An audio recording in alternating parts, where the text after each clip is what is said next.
Nexon is delighted to be partnering with CNBC TV 18 on the Digital India Vision 6.0. It augurs very well with our own thought process and aspiration for a digital India. Digital India is, over the years, has created an infrastructure which has allowed us to run through this pandemic in a much better way than we would have ever imagined. The next 4 to 5 billion people will be moving from poverty to middle class. And that will really be the cornerstone of the next Digital India decade. It's a fantastic initiative. It is a great testament to the huge number of milestones that India has crossed in the past 6 years. Digital India to me means the ability to change lives and livelihoods of Indians, and making the Digital India services ubiquitous, accessible and available for every citizen, leading to empowerment of citizens. Congratulations to CNBC TV 18 for this wonderful initiative of Digital India Vision 6.0. India needs to embrace digital technologies for us to continue our progress. Thank you, CNBC, for Digital India Vision 6.0. It's a great movement, and I wish you all the momentum and success.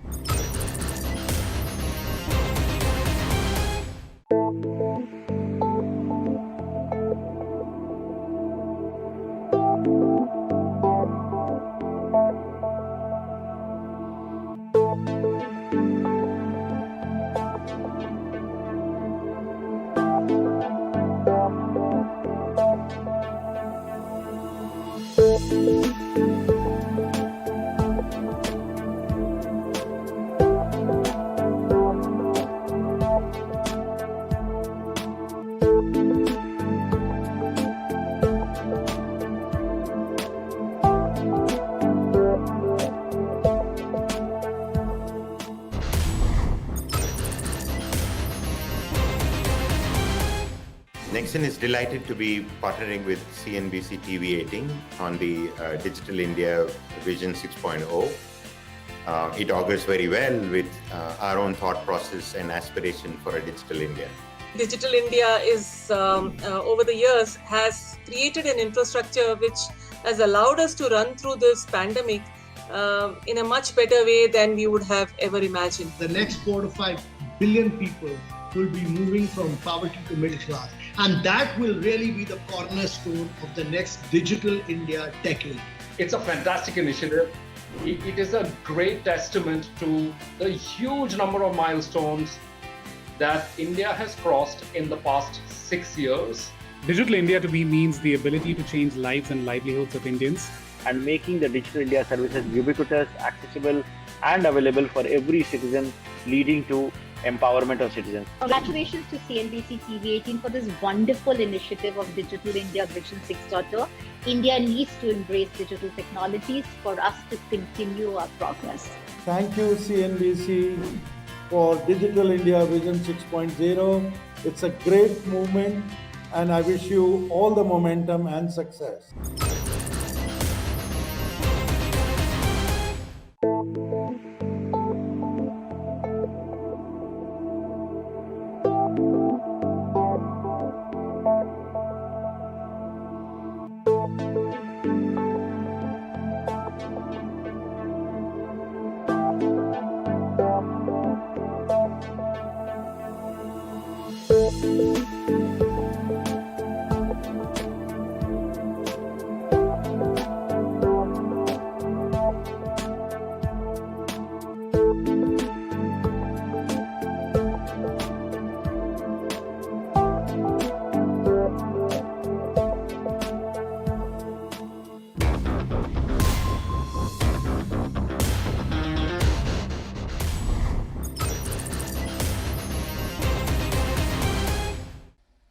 Digital technologies have played an essential role in keeping our economy and society functioning during this pandemic, and it can play even a bigger role in driving a sustainable economic recovery.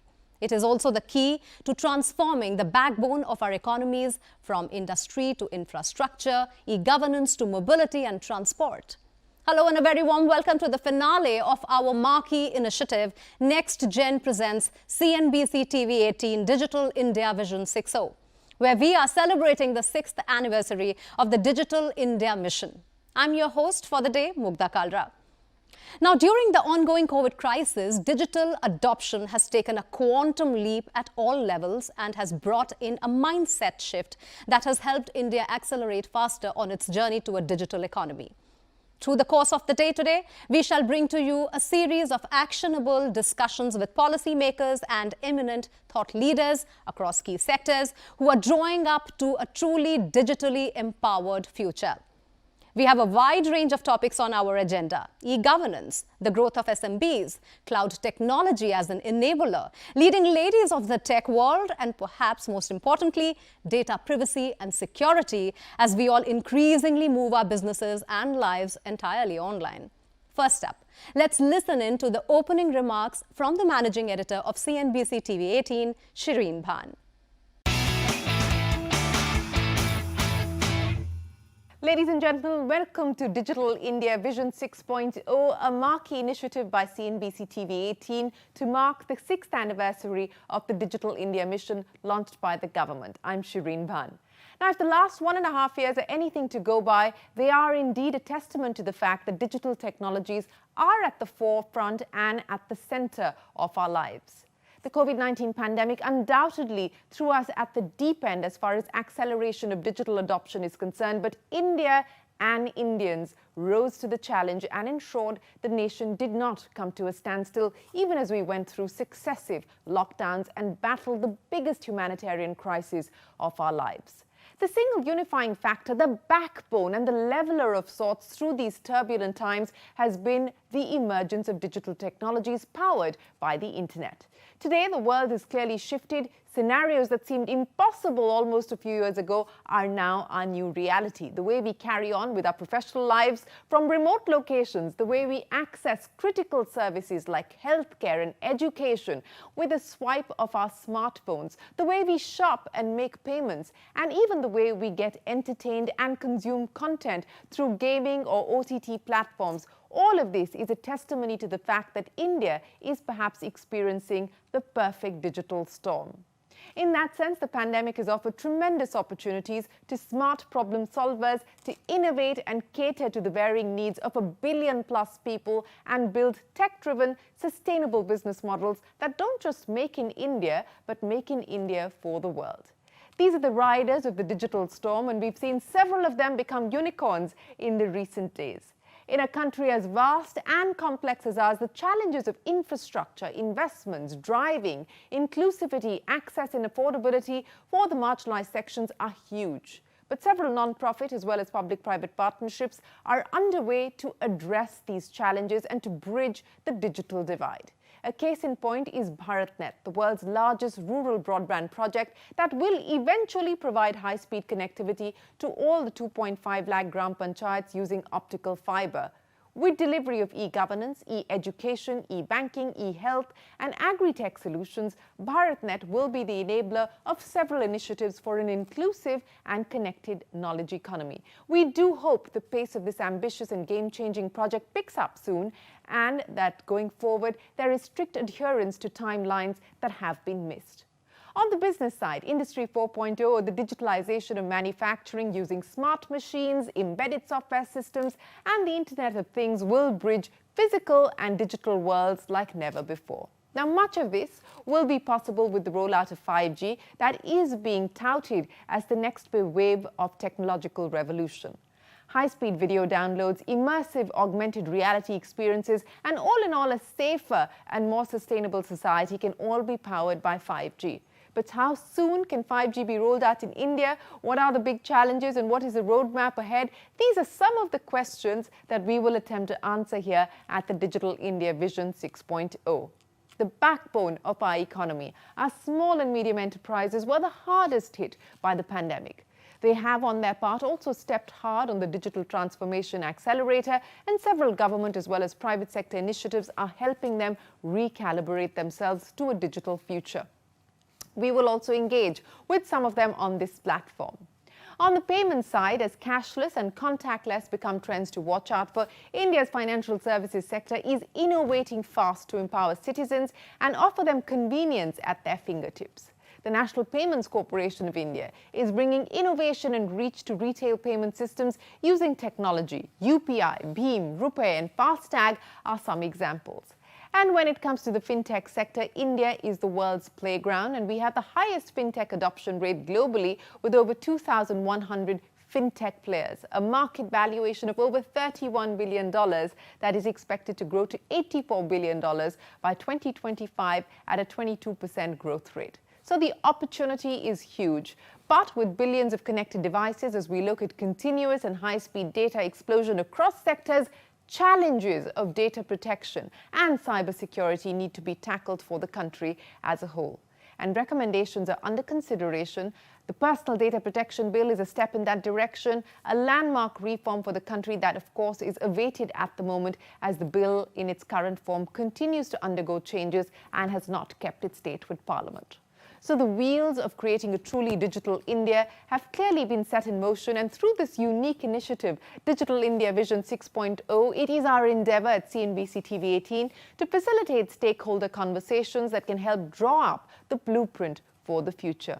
It is time to reimagine India through digital innovation, and that the purpose of the initiative is that we forge a more robust future. So I welcome you all to Digital India Vision 6.0. I do hope you enjoy the conversations we have lined up for you with some of the sharpest minds from policy making as well as from India Inc. And finally, as we live in times where we embrace rapid change every single day, I'd like to leave you with something Winston Churchill said that is relevant even today and perhaps can be the underlying philosophy that guides Digital India. To improve is to change, to be perfect is to change often. For now, from all of us here, we hope you enjoy Digital India 6.0. Thanks very much for joining this journey.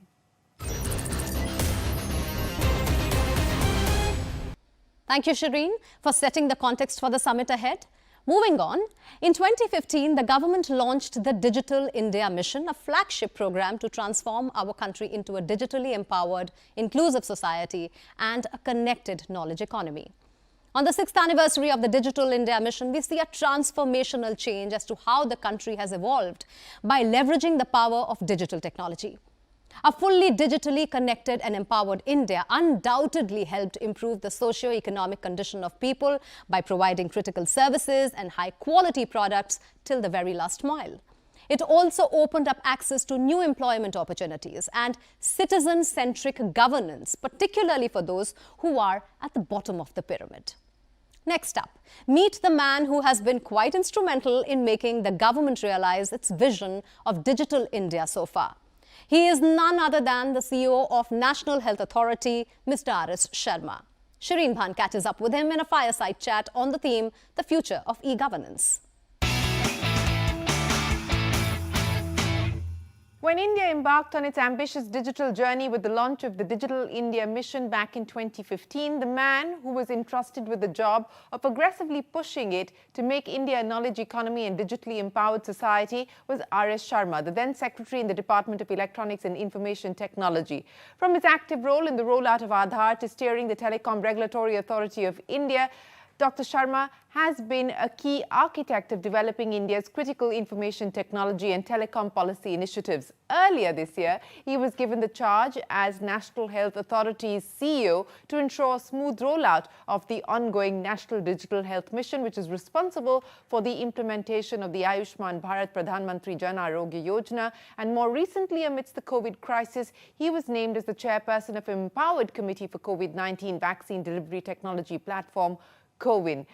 Mr. Sharma, always a pleasure. Appreciate you joining us here on CNBC TV 18. Let me ask you about an issue that you were very, very closely linked with, and that is Aadhaar.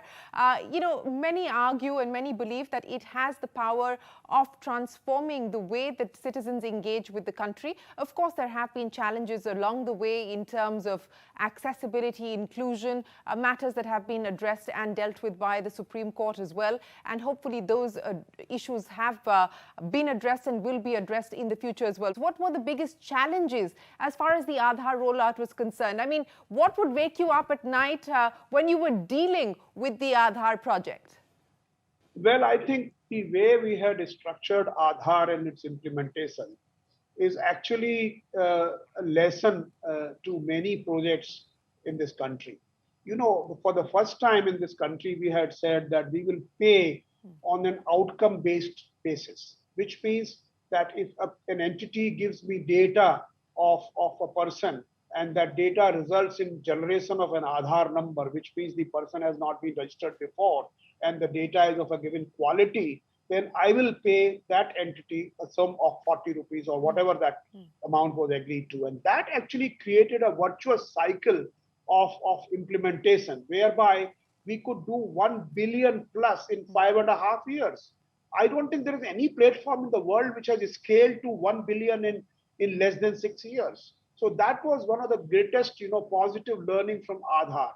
Do it in a way that creates incentive alignments for various, parties in the process. So various entities in the value chain, everybody was interested in making faster enrollment for Aadhaar. So that's one part. Of course, our biggest worry was at that point in time, the deduplication, ensuring uniqueness in a population of 1.3 billion had never been attempted in the world. So it was like a moonshot, from a technology perspective more so. And there were many naysayers. They were saying, oh, nobody has done it in the world. How do you think you will be able to do it? But actually, we said somebody has to do it the first time. Otherwise, we just can't keep on looking at examples for somewhere in the world. So therefore, and nobody has got, except China, nobody has got 1.3 billion people. Therefore, somebody will have to make that effort. And my biggest, sort of concern at that point in time was whether we will be able to make it happen or not. And then what happened, we did a lot of POCs, the proof of concept, a lot of, we actually created standards of iris algorithms, for example.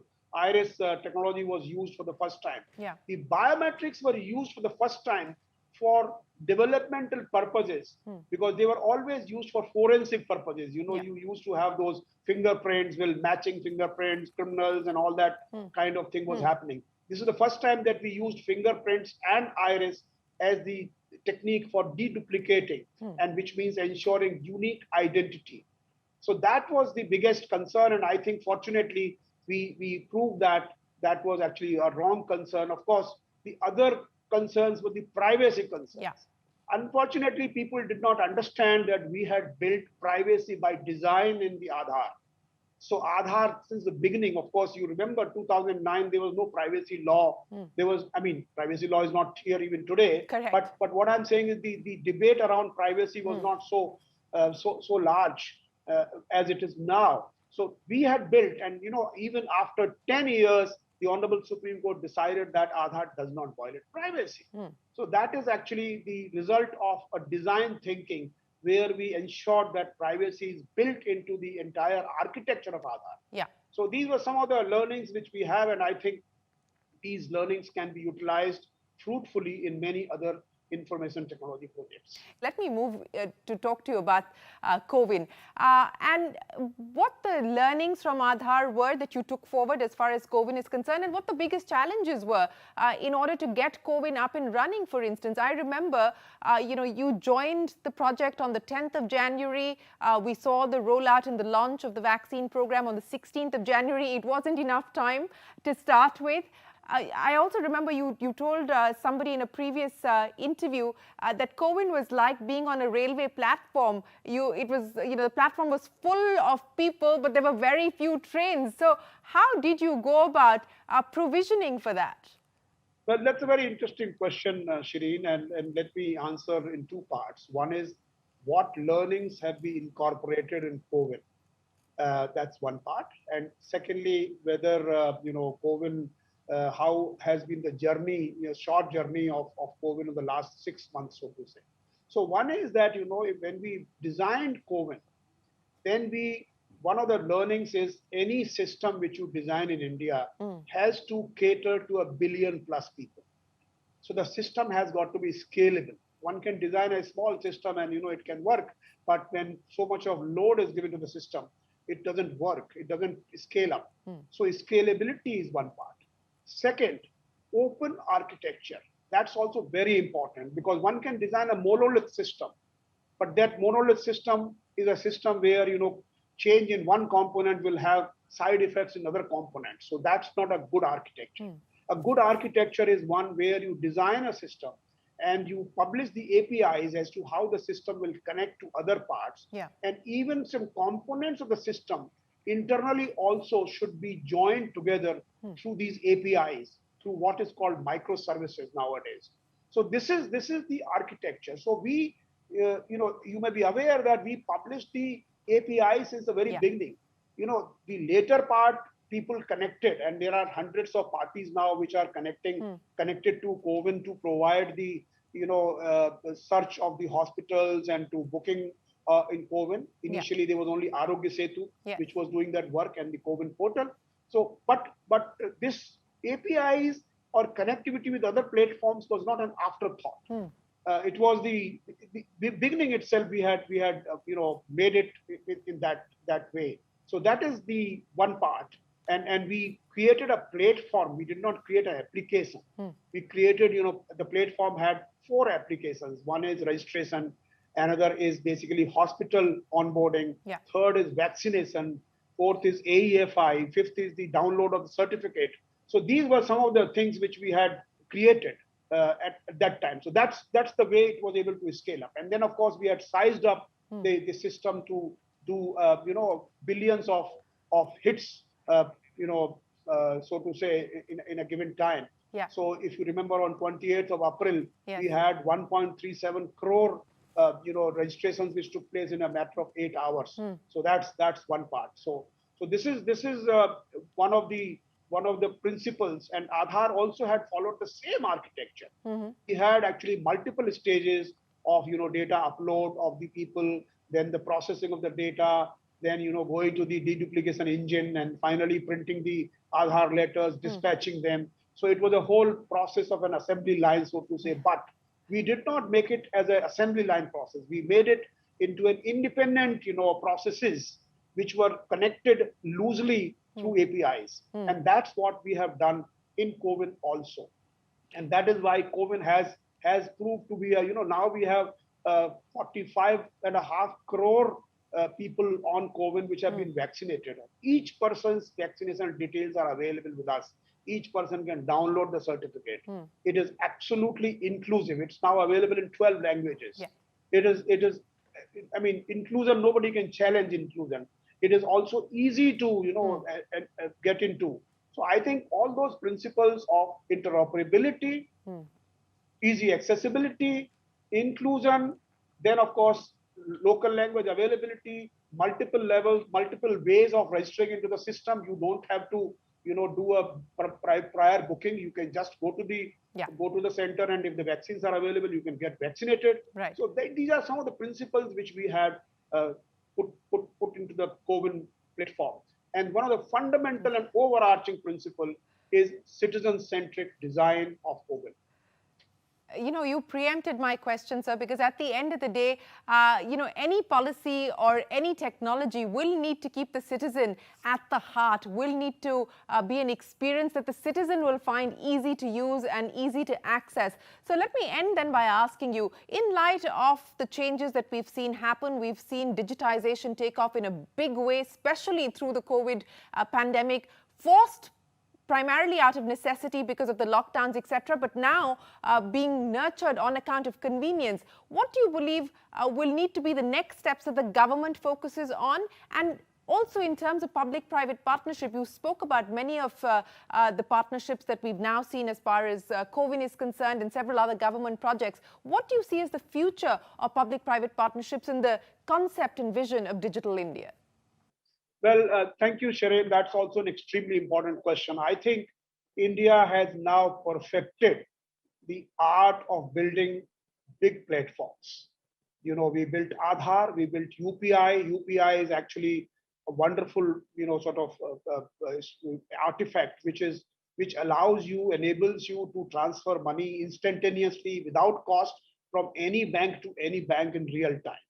Now that's, and actually it has scaled up to 3 billion transactions in a month, which means about what is called 33 crore. How many transactions? I don't know. That's the kind of transactions which are happening every day. 10 crore transactions happening every day.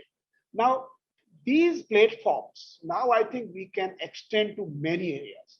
So, for example, National Digital Health Mission, launched by the Honorable Prime Minister in 6 union territories to begin with. That's the next platform in the health space which is going to come, which is going to create a network and a grid of this health services. And what we are targeting is many of the health services which can be delivered in a digital manner. I am aware that everything cannot be delivered digital. You can't have a operation in a digital manner. Of course, 5G comes, then you can have a real-time remote surgeries also. But that apart, we should leverage information and communication technology. We should leverage India's strength of creating such platforms. We should leverage India's strength of a huge connectivity which is there. Almost every village has got now connectivity, except 25,000 villages in this country. More than 6 lakh villages have the very, very ubiquitous connectivity. It may not be great, robust, but at the same time, it's working. So those things we must utilize, and health will be one such sector. There will be many other sectors where we will be able to create open networks. Please understand, the platforms now we are creating are open, interoperable, low-cost, frugal, robust platforms. So that's something which we are becoming now, expert in some sense. There is a huge international interest in CoWIN also. If you remember, we had a global conclave on CoWIN on 5th of July. So that's basically the future. And I think under our Prime Minister's directions, the Digital India program is now really nearing the achieving its ultimate goal of developing India into a digitally empowered society and a knowledge economy. So I think I see a great future of digital in this country, and we must always keep in mind that it is a technology, it is the people who are to be benefited by technology. It's not the technology which is the central part. The people are the central part. The technology is for the people. People are not for technology.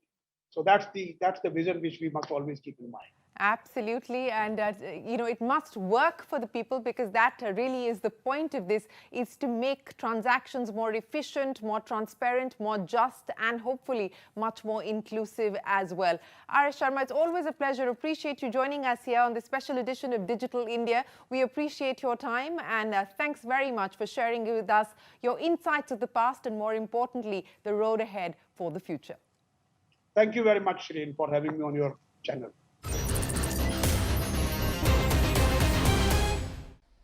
Thanks, Shireen. Thanks, Mr. Sharma, for those wonderful insights into key measures taken by the government under the Digital India mission.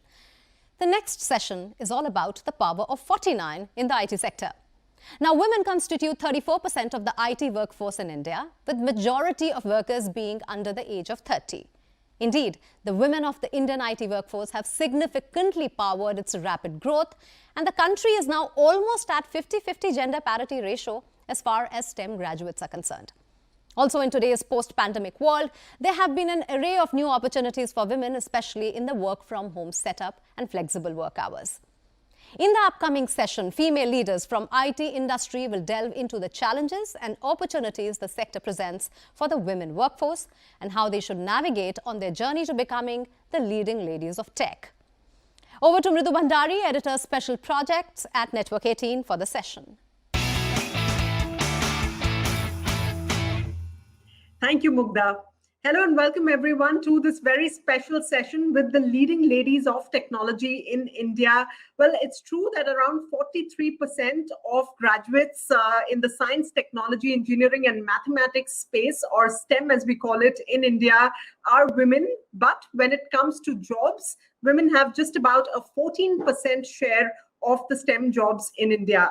Now, these are areas that have, of course, traditionally been very male dominated, but things are changing slowly and steadily. Yet, I would say there is a long way to go when it comes to bridging the gender pay gap and ensuring that women take leadership positions, especially in global technology companies. So today we are going to hear from three prominent women leaders from the tech space. Each of them has many firsts to her credit, and each of them continues to inspire a lot of young girls to take up careers in technology companies. Let me then welcome Daisy Chitulapalli, President Cisco India and SARC, Sindhu Gangadharan, MD of SAP Labs India, and Neeru Sharma, co-founder and director of Infibeam Avenues. Welcome, ladies. Thank you very much for joining us here on Digital India Vision 6.0. I think it is a very well-known fact by now that women have a lot to offer when it comes to business and economy. I would say that we have a long way to go when it comes to bridging the gender pay gap and ensuring women take leadership positions. So let's begin by hearing some of your experiences.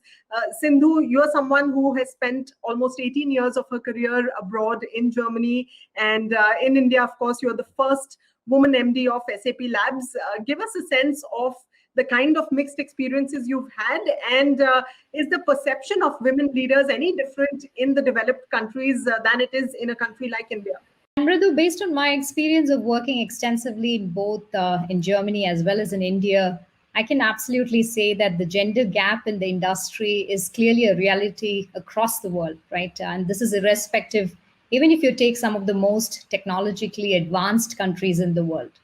Like, for instance, if I look at Japan, right, it's a country which is pretty well known when it comes to technology and when you look at their transformation from a digital point of view.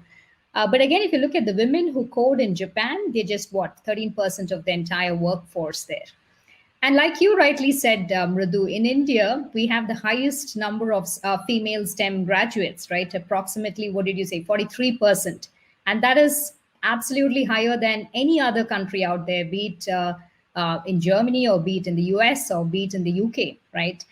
But unfortunately, the gap is really in the number of women who actually take up STEM jobs and really pursue a career in technology. And that's where the numbers are really dwindling. And today it's just 14%, like you said, or 1/3 of that number, right? Now, given these heterogeneous trends that we are seeing worldwide, I clearly believe that the onus is in changing that skew is more on large organizations like ours, right? And what I mean is you need to, first of all, look at the culture that you have within your organization and make sure that the culture embraces diversity and it's a very inclusive culture, because that's when you really make that kind of change in those numbers, right? And it's not just in terms of their workforce, but also when it comes to leadership roles. And thankfully, Mridu, we are seeing the change. And I think we are absolutely seeing that change now more than any time before, right? And if you look at companies like SAP, we are absolutely proactively promoting women to leadership positions. And also we are playing a huge role in reshaping the industry's perception of women in leadership roles. Right, absolutely. And it is a welcome change. It's a welcome shift. And obviously things are changing. That's why we have all of you here as leading ladies of tech. Let me also bring in Daisy. Daisy, you again have many firsts to your credit. The first female president of Cisco India and SARC. Over the years, give me a sense of, the areas that you have observed where the gender difference still comes up at the workplace, especially in the world of technology. The world of technology has, of course, been very male-dominated traditionally. And like Sindhu said, things are changing today. But what are the specific areas where you observe this gender disparity at the workplace? So I think Mridu, you already talked about how the gap is being bridged, and the World Economic Forum before the COVID crisis said we have bridged about 58% of the gender gap. I mean, that's per the report that they had put out at that time. It's important to understand that the workplace is not the first place this shows up, right? It starts showing up a lot before that. I think it's very important to understand that there are 3 or 4 places where this disparity starts to build, and then by the time women arrive in the workforce, they are already a few steps behind their male colleagues and counterparts. So the first is it starts in school, right? If you look at India, if you look at the numbers in India, about 4% of girls between the ages of 11 to 14, and about 15% of the girls between 15 to 16 years old are out of school. That means 20% of girl children in India are out of the formal education system. There is the mindset that Sindhu talked about, right? The biggest hurdle I always feel is the mindset. So I think the fundamental thing that has to change is the mindset, the culture inside companies, the culture inside the workforce, and then bring in the laws and the policies, etc., that provide that guardrail to make sure that if we have, so the majority should be motivated by mindset and by the right, by the right motivation, and the minority should be should have to then be ring fenced by the law and the policy. Right now, the situation that we have, and even after COVID, crisis has not been kind and equal to women. The parity gap has actually widened to now going back to the early 60s. So there's a lot of what was 100 years before COVID for equity to happen, equality to happen, is now more like 130 years in the workforce, even in terms of pay parity and things like that. So we've gone 40 years back thanks to 2 years of COVID. That's one way to look at it. Absolutely, it is all pervasive, and you rightly said that it all begins with the mindset, with an intent to change things. Neeru, let me come to you. Then you created the first Indian e-commerce website that went public. I believe your husband and you, instead of going on a honeymoon, actually went into GMAT preparation together to do to pursue MBA from world-class institutions. And then, of course, you became a tech entrepreneur. Now, in this journey, were there prejudices along the way that you navigated? How did you do that? Were there times, perhaps, where you weren't taken seriously because you were a woman? And has the situation changed significantly now? As you rightly said, right after our marriage, we went to pursue our MBA from Carnegie Mellon, and thereafter I worked with Amazon for a few years in Seattle.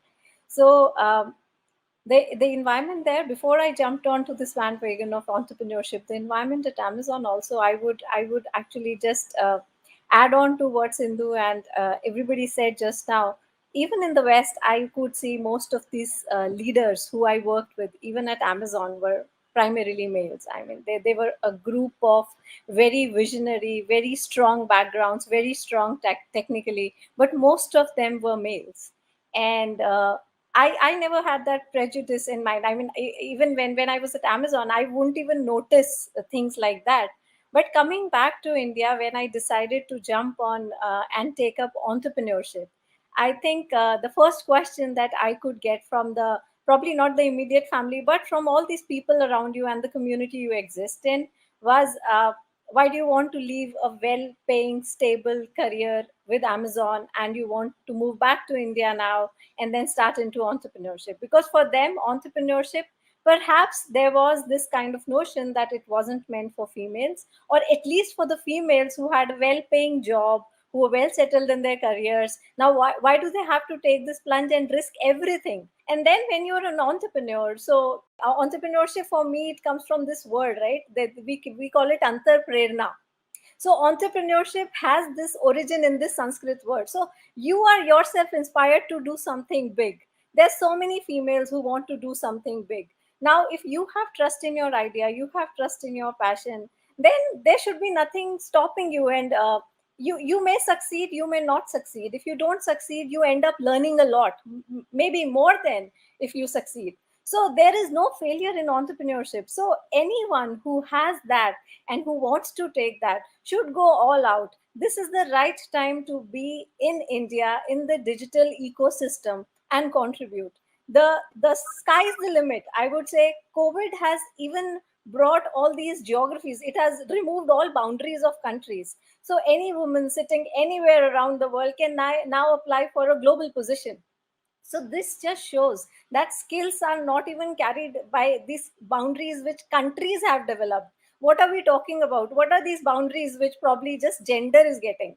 So I think it is on us. It is on this digital ecosystem to promote and take a leap in this. We've already done that. I have so many females in my team at junior, at mid-level, at every different level. And this is not a scale we judge them in at all. And I've seen so many of my fellow entrepreneurs who completely believe in this, and we would love to be the pioneers of this change. Right. Good to hear that you would love to be the pioneers of this change. More power to you on that one. Well, you spoke of the pandemic and how the boundaries have gone down, and Daisy had a different point of view when she said that the workload on women has really gone up, and the parity has really, the disparity rather has really widened. Sindhu, women, of course, have to be inherently multitaskers, whether we like it or not.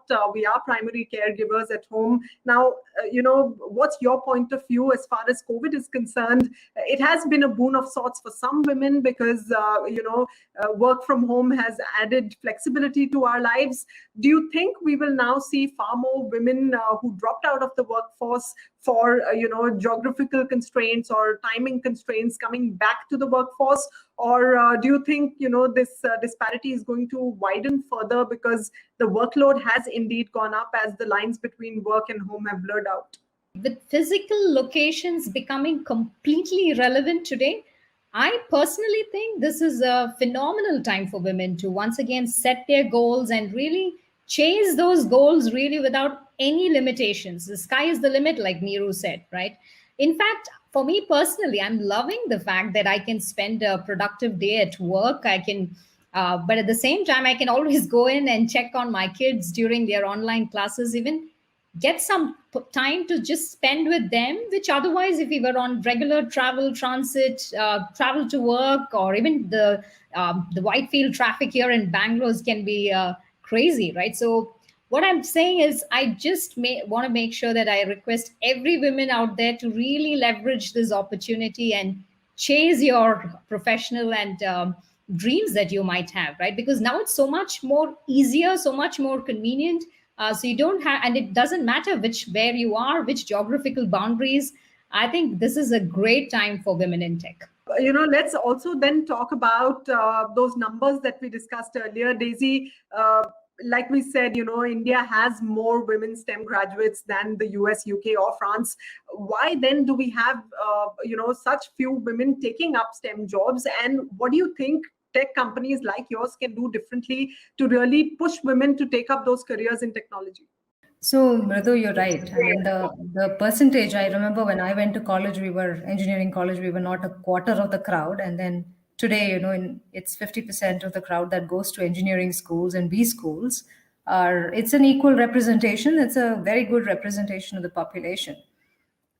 Sindhu talked about hybrid work, and I also want to marry that to the point about this percentage that comes out of colleges which are STEM ready, educated STEM ready. We have to acknowledge that in India, they come out of tier 2 and tier 3 towns and smaller cities. And still for women, not just in those towns, but even in, it's very alive and well, even in the bigger metros, this going out of home and working beyond a certain distance from home is still a number one consideration. From a policy point of view, one is of course hybrid working, but the more we can distribute work away from the metros into the smaller tier 2, tier 3 towns, that will be a good thing. And this will be not just be good for women, but I think it'll be generally be good for economic development of those cities and towns. I think massive urbanization is a problem. So it's a thing that can help women, of course, but it can help women's participation in our labor force quite actively, but it can also push economic development into those cities and towns. So it's a broader, good for everybody agenda. And I also think, we seriously have to think about things. There's some things that will be good for women, but also have a broader impact, because then you can get more people to sign on to this agenda, right? I'm always looking for how to get more people to come to the party. And this is definitely one of those. Hybrid working definitely is one of those, because it meets the agenda of broader equitable development in the country overall. So that's one. The second is, I did say mindset is important, and I'll continue to say mindset changes are the most lasting change in any society. But even if you come to the policies and programs piece, right?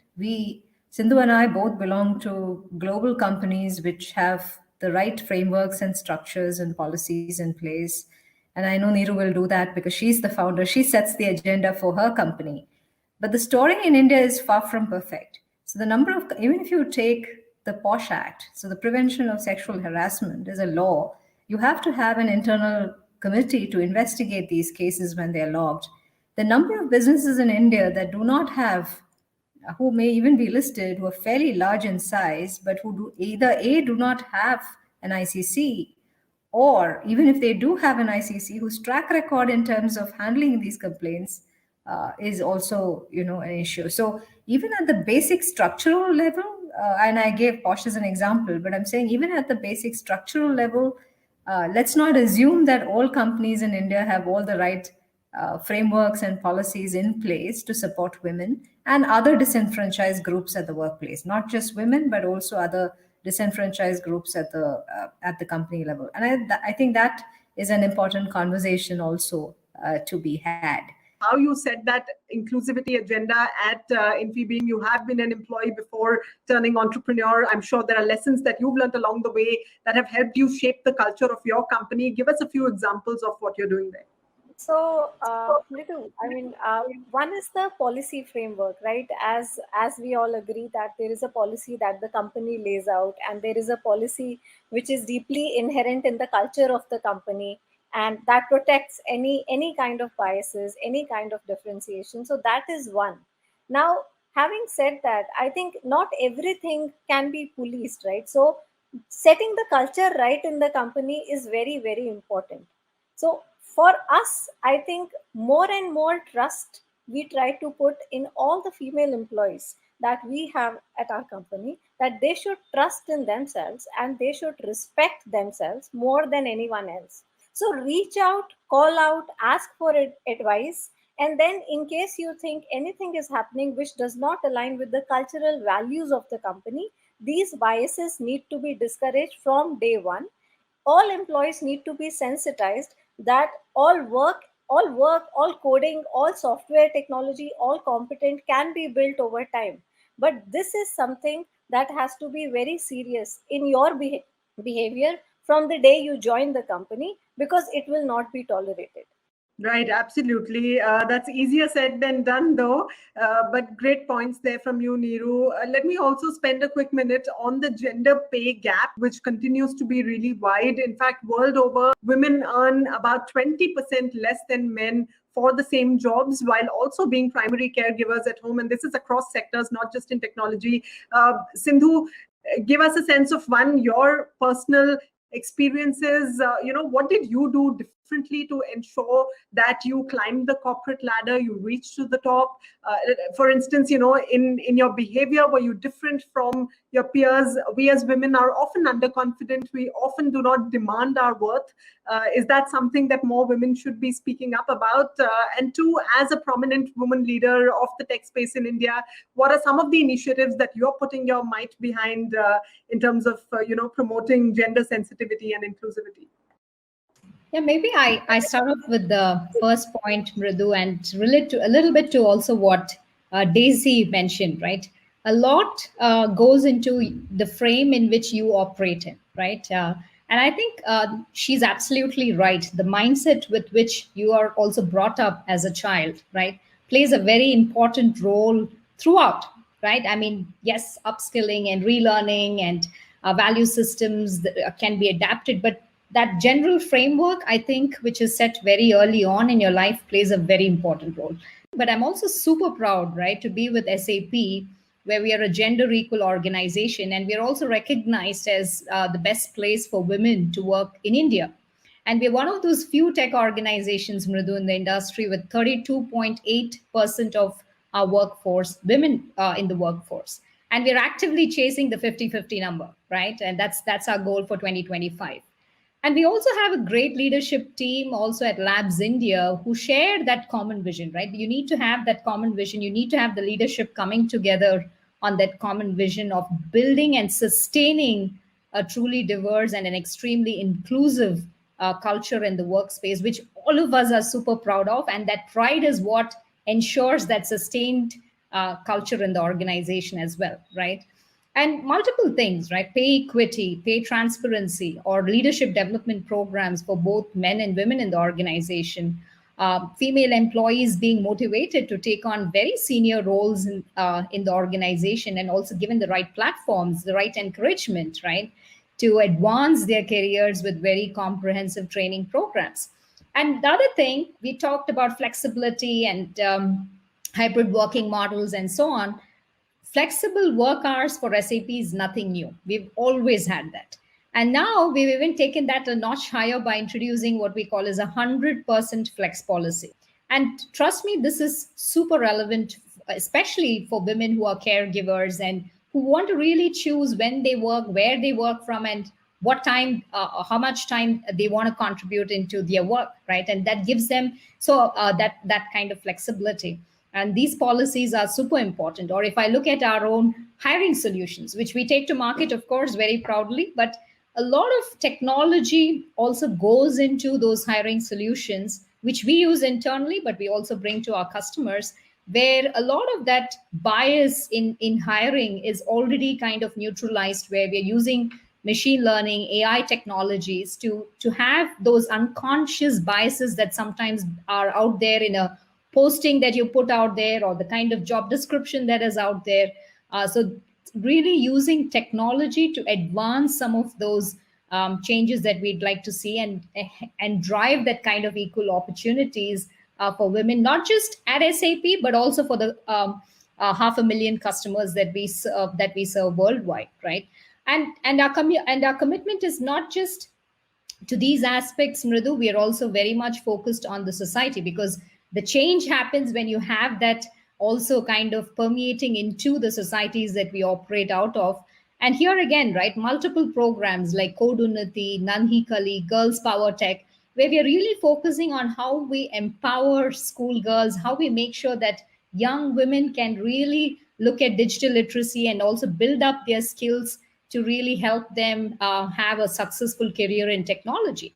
And many times we bring them into our campus, we give them that exposure, especially women from some of the underprivileged areas of the society. Even if they've chosen a career or an education in STEM, that exposure to the corporate world is completely missing, right? And bring them into our campus. And many times, if the skill set matches, also absorb them into our workforce. So our promise is really on creating that inclusive workplace. And it's not just about empowering women, right? We have a lot of initiatives where we are also supporting the LGBTQ community as well. So because for us, it's about inclusion, right? Making sure that it doesn't matter who it is, what choices they make, or what belief systems they have. Once they are in our campus, we make sure that they are given a space where they can bring their best self to the workplace. And all our policies and processes are really with that in focus, Mridu. Daisy, how big is the challenge of ensuring that there is no bias in the technology, in the AI algorithms that we're designing? A lot of these are also designed by men today. So, how big is that challenge going to be to ensure that the tech itself does not have any biases, human biases creeping in? Yeah, so you're right, Mridu. The artificial engines are learning from human beings. So whatever is coded in us will get coded in them. That's the worry, right? So you have to really attack, you have to solve for this problem by attacking the root cause, as I would call it. So we keep talking about diversity and inclusion in one breath, but they are perhaps to be addressed separately. And what I mean by that is diversity is easier to quantify. Inclusion is really about measuring how a person feels in the workplace. That's much, much more difficult to do. So we talked about mindset as an Uber concept, but really what we're dealing with is unconscious bias. So companies need to develop the ability to look for those less apparent behaviors that inform that unconscious bias. And then through a process of awareness, education, carrot and stick as the occasion demands, try and get people to change from that position to one of and to an informed position. That is what we hope for. And if we do that, then we are teaching these engines, we are using them for blind hiring that Sindhu mentioned. It is work in progress. I think it is work in progress, very, very nascent stages, Mridu, and something to seriously watch for as well. Right, absolutely. And that is back to your initial point about first changing our mindsets and then teaching technology. Well, I'm going to give, all of you a quick minute each to tell me about the support system, actually leave tips for other women. I know that all of you have been lucky and privileged enough to have supportive spouses, supportive parents who've, put you through the kind of life where you've been able to achieve leadership positions. But a lot of women out there do not have that kind of support. So what is that one piece of advice that you'd like to leave them with so they are not demotivated and they still aspire and dream big and remain ambitious, irrespective of whether they have the support from home or not? Neeru, can we start with you? Okay, so I think when it comes to support, it's extremely important. Just by the virtue of our lives and the way lives are structured around men and women, it's very important to have a support system. So a few tips on that. One is that in case you want somebody to trust in your idea, in case you want to go out and do something big, first important thing is go out and talk to the people who are closest to you. Tell them about your aspirations. Tell them in a tone which is loud enough for you to be heard, so that you make the right calls, you make the right points enough, so anybody who is hearing you out understands that your dreams and aspirations lie in that. Second, delegation is key. So in case you think there's no person who can do it all, so every working couple, be it in the corporate or entrepreneurial sector, you need a support system before starting a family, before taking that plunge. So it is good to carve out a plan. It is we really need to be very conscious of the fact that once you are in a business, in a job, in an entrepreneurial venture, you are in it. So be a person who is planned. Third, I think most important is once you have a support structure laid out, have trust in that support structure. Because in case you do not trust that support structure, then there is no peace at work and no peace at home. All right, delegate, call out, reach out. Sindhu, what would you like to add to that? Right, I'm really grateful for my family's support throughout, like I said before, and also my husband's unconditional support through all these years. But completely realize the fact that not all women have this support system, and I also believe that organizations have also got to have a larger role to play, because like you have the support from the family, right? It's very vital. Yes, it's important for a woman to grow in their career, no doubt about it, but it's also equally important that organizations that they work for also give them that infrastructure, give them that ecosystem to really support their growth, right? And really bridge the gap between your personal and professional lives. And we can't really put all the onus on just women, right? And we must really also, as organizations, create those environments for them. And I completely understand, right? When women say, hey, they have to play these multiple roles, be it of a mother or a wife or a daughter, daughter-in-law, whatever, right? But at the same time also find some me time. I mean, unfortunately, there's just 24 hours in a day, right? So if you're out there struggling with all these choices, just reassure yourself you're not crazy, you're just human. It's perfectly normal what you're going through. And like Aniru said, invest in that support system. And this does not have to always be your immediate family. It can be a core set of people that you map out and make sure that you reach out to them, you depend on them.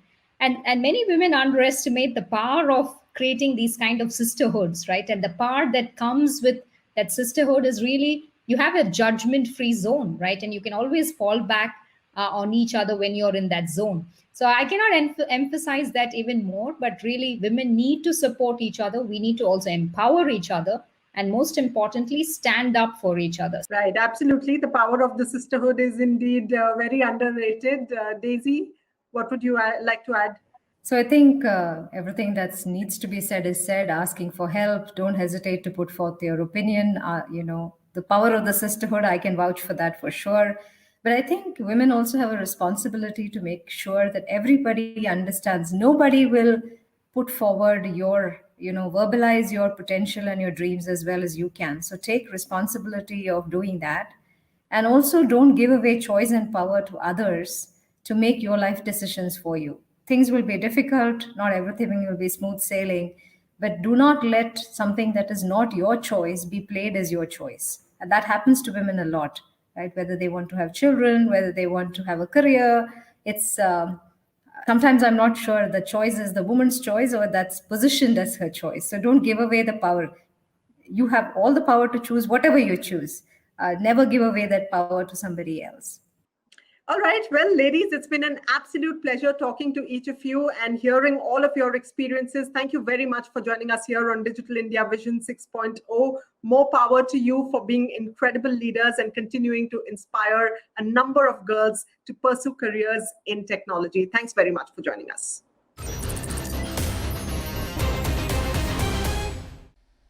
Thanks, Mridu, and the leading ladies of the tech for an insightful discussion. Well, moving on. India's journey on the road of digital payment has been accelerated by the COVID-19 pandemic. In fact, real-time payment transactions grew sharply by 41% in 2020 compared to 2019. This trend gathered further steam in financial year 2020-21. Now, these numbers prove that future of payments in India is firmly on the digital track. Yet, there are key issues which need to be addressed in terms of infrastructure, data privacy and safety. The next session, titled Digital Transactions Less is More, explores the bottlenecks and opportunities that will shape the future of the payment industry. Over to Paramita Chatterjee for the session. Hello and welcome to this session which focuses on the future of payments in India. Less is more. I'm your host, Paramita Chatterjee.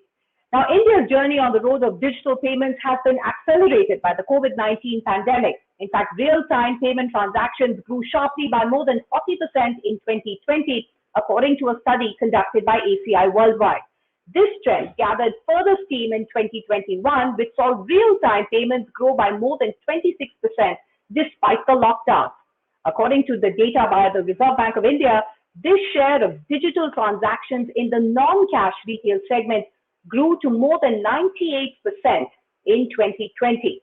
What these numbers prove is that the future of payments in India are firmly on the digital track, and numerous studies estimate that the share of real-time payments in digital transactions will cross 70% by the year 2025. While the future of payments is clearly digital, there are key issues which need to be addressed in a collaborative manner by all the stakeholders, namely the government, Reserve Bank of India, banks and fintech companies to evolve a system which is customer-centric, has no inherent bias towards any stakeholder, ensures the privacy and safety of the data generated, and is built on a model which attracts sufficient players and capital to build the required infrastructure. So let's delve deeper into how we can further enhance our digital payment systems into the future. We have with us market leaders from various segments. Let me introduce them to you. Starting with Yashish Dahiya, who is co-founder and group CEO, Policy Bazaar. We've got Deepak Sharma, who's president and CDO, Kotak Mahindra Bank, and T.R. Ramachandran, group country manager, India and South Asia, Visa. Thank you so much, gentlemen, for joining us.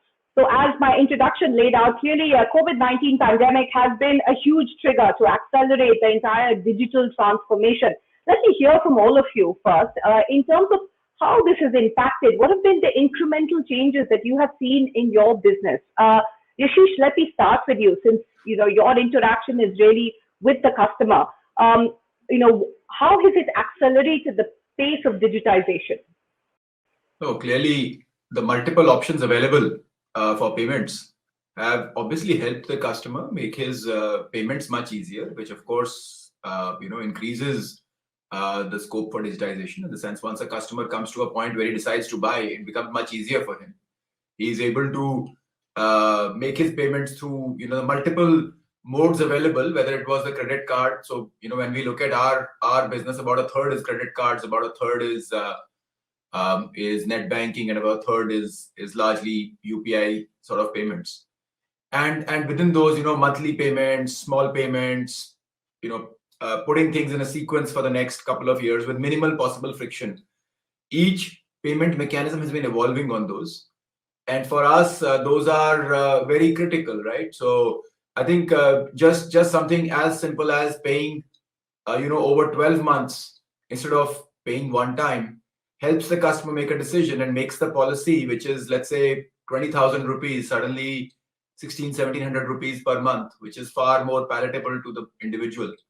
and that also increases ticket size. So I think, of course, it has helped us. Deepak, let me come to you because as a bank, and Kotak has been at the forefront. What's been your experience? Because you have really undertaken this journey towards digitization very aggressively. And did the pandemic, in that sense, really help you accelerate it further, and how? Yeah, so I think if you look at a story between the first wave of pandemic and the second wave, I think we saw that while the first wave, there was an impact across all the payment tracks, but it has bounced back, and not just bounced back, it's actually much, much stronger now as we see the Q1 data of this financial year versus last year Q1. Some categories like UPI, I think the growth has been as staggering as 3x of what we saw earlier. Now, what has worked, if you look at it, I think payment was always about fast, frictionless, and rewarding. And I think what pandemic has added to it is also a layer now of contactless and embedded finance or credit. So if you now start to look at it, apart from the first three drivers of payment, now the contactless and embedded, that has led to significant growth of wherever there was a digital alternative available to a traditional form factor. And on top of it, the convenience and the credit has added a faster adoption as more and more consumers were also moving online for buying their day-to-day groceries or purchases or entertainment or whatever they did. So the point of consumption moved largely digital. And also because the point of consumption moved digital, all these options to pay digitally saw a significant, I would say, adoption. And in my mind, I think consumers, having got used to of it, it's also a habit forming product or an experience. And I think some of these will continue as we look ahead.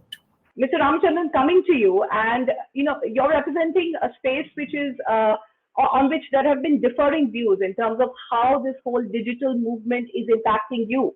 For instance, since you represent Visa, explain to us, how would you sort of address this opportunity as well as a challenge, some would say, that it presents to a player such as yourself? Thanks, Paramita. And taking off from where Deepak left off, if you divide digital payments into two sort of fundamental components of online payments and offline payments, let me talk about offline first. The biggest movement we are seeing is contactless payments. With contactless payments being democratized, with your ubiquitous debit card, being able to be contactless and just tap to pay as opposed to dipping it and putting in your pin, etc. And because of the pandemic, the RBI also came out with a guideline that earlier it was 2,000 rupees and now it's up to 5,000 rupees that such payments could be contactless. Now, coming to the online space, I'd say the big movement is the erstwhile cash on delivery trend moving towards digital payments. Almost 60% of e-commerce payments were cash on delivery pre-pandemic, and a consensus of all the e-commerce players tells us that numbers reduced to about 35 to 40%, which means that owing to the pandemic, owing to delivery not being at your doorstep and you not being able to exchange currency notes, etc., so that adoption rate of what they call prepaid instruments or sort of online payments has significantly accelerated. And the customer, having been used to these payments now, will not take a step back, in our opinion, because this has become a secular, democratized trend in digital payments that India is facing. The customer experience at the end of the day depends on that entire internet, bandwidth and the backbone. Infrastructure issues. In order for the customer to stay sticky, to stay on this sort of path, Deepak, let me come to you with this question. How critical is it for us at this juncture when the market seems to be at an inflection point to address some of those infrastructure issues? First, highlight them for us, because infrastructure is a very broad term. But for you at the bank, what would you like to highlight? Yeah, I think you're right. Infrastructure is often complex and less understood because it's like when I put on a switch, the power should come on.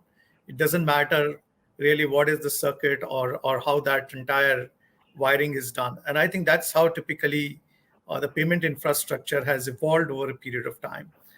So right from looking at your core applications, front end, to switches, to routing it through the merchant network, ensuring that end to end, you are not just able to complete a transaction, but also verify and authenticate those transactions for any kind of fraud or any kind of patterns that you observe while this transaction happens. And I think as we have moved now to a 24/7 payment for everything, right from an NEFT or an RTGS to IMPS, now all payment taps in India are 24/7. And that also means that you just cannot go down ever. So be it a maintenance or be it a system upgrade, because when you are down, that means that you need to also create parallel railroads so that any kind of routine maintenance or upgrade does not impact the customer experience. Mr. Ramachandran, let me come to you because this whole issue of who's going to pay, how does it become revenue, revenue neutral or even revenue accretive in terms of building this infrastructure? For instance, for you as a company, the whole point of sale, your POS machines, and of course now as you go on to further options, the RBI has set up a sort of a common fund, the PIDF fund. Do you think that will go towards addressing the cost issue? Because all players at the end of the day, it should make business sense for them to invest because they need to see that return on investment. There are 2 points, Paramita, which I would like to make here. The first is the internet connectivity point which you made, which should not be underestimated. It's almost like, we are building the road even as the population adoption grows. And consequently, we have to absolutely focus on how we take it to Mofussil areas, to tier 3 and tier 4 towns, villages, etc., right? And increasingly, how do we do offline payments where you don't require internet connectivity is an area where players need to come together to introspect and sort of have schemes for.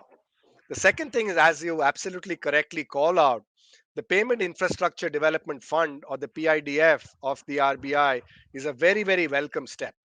And the logic which the RBI is saying is, if you're an issuer or a bank or a network like Visa or NPCI or whoever else, you are benefiting from digitization. So those who benefit contribute to the fund, and those who invest in the infrastructure benefit in the fund.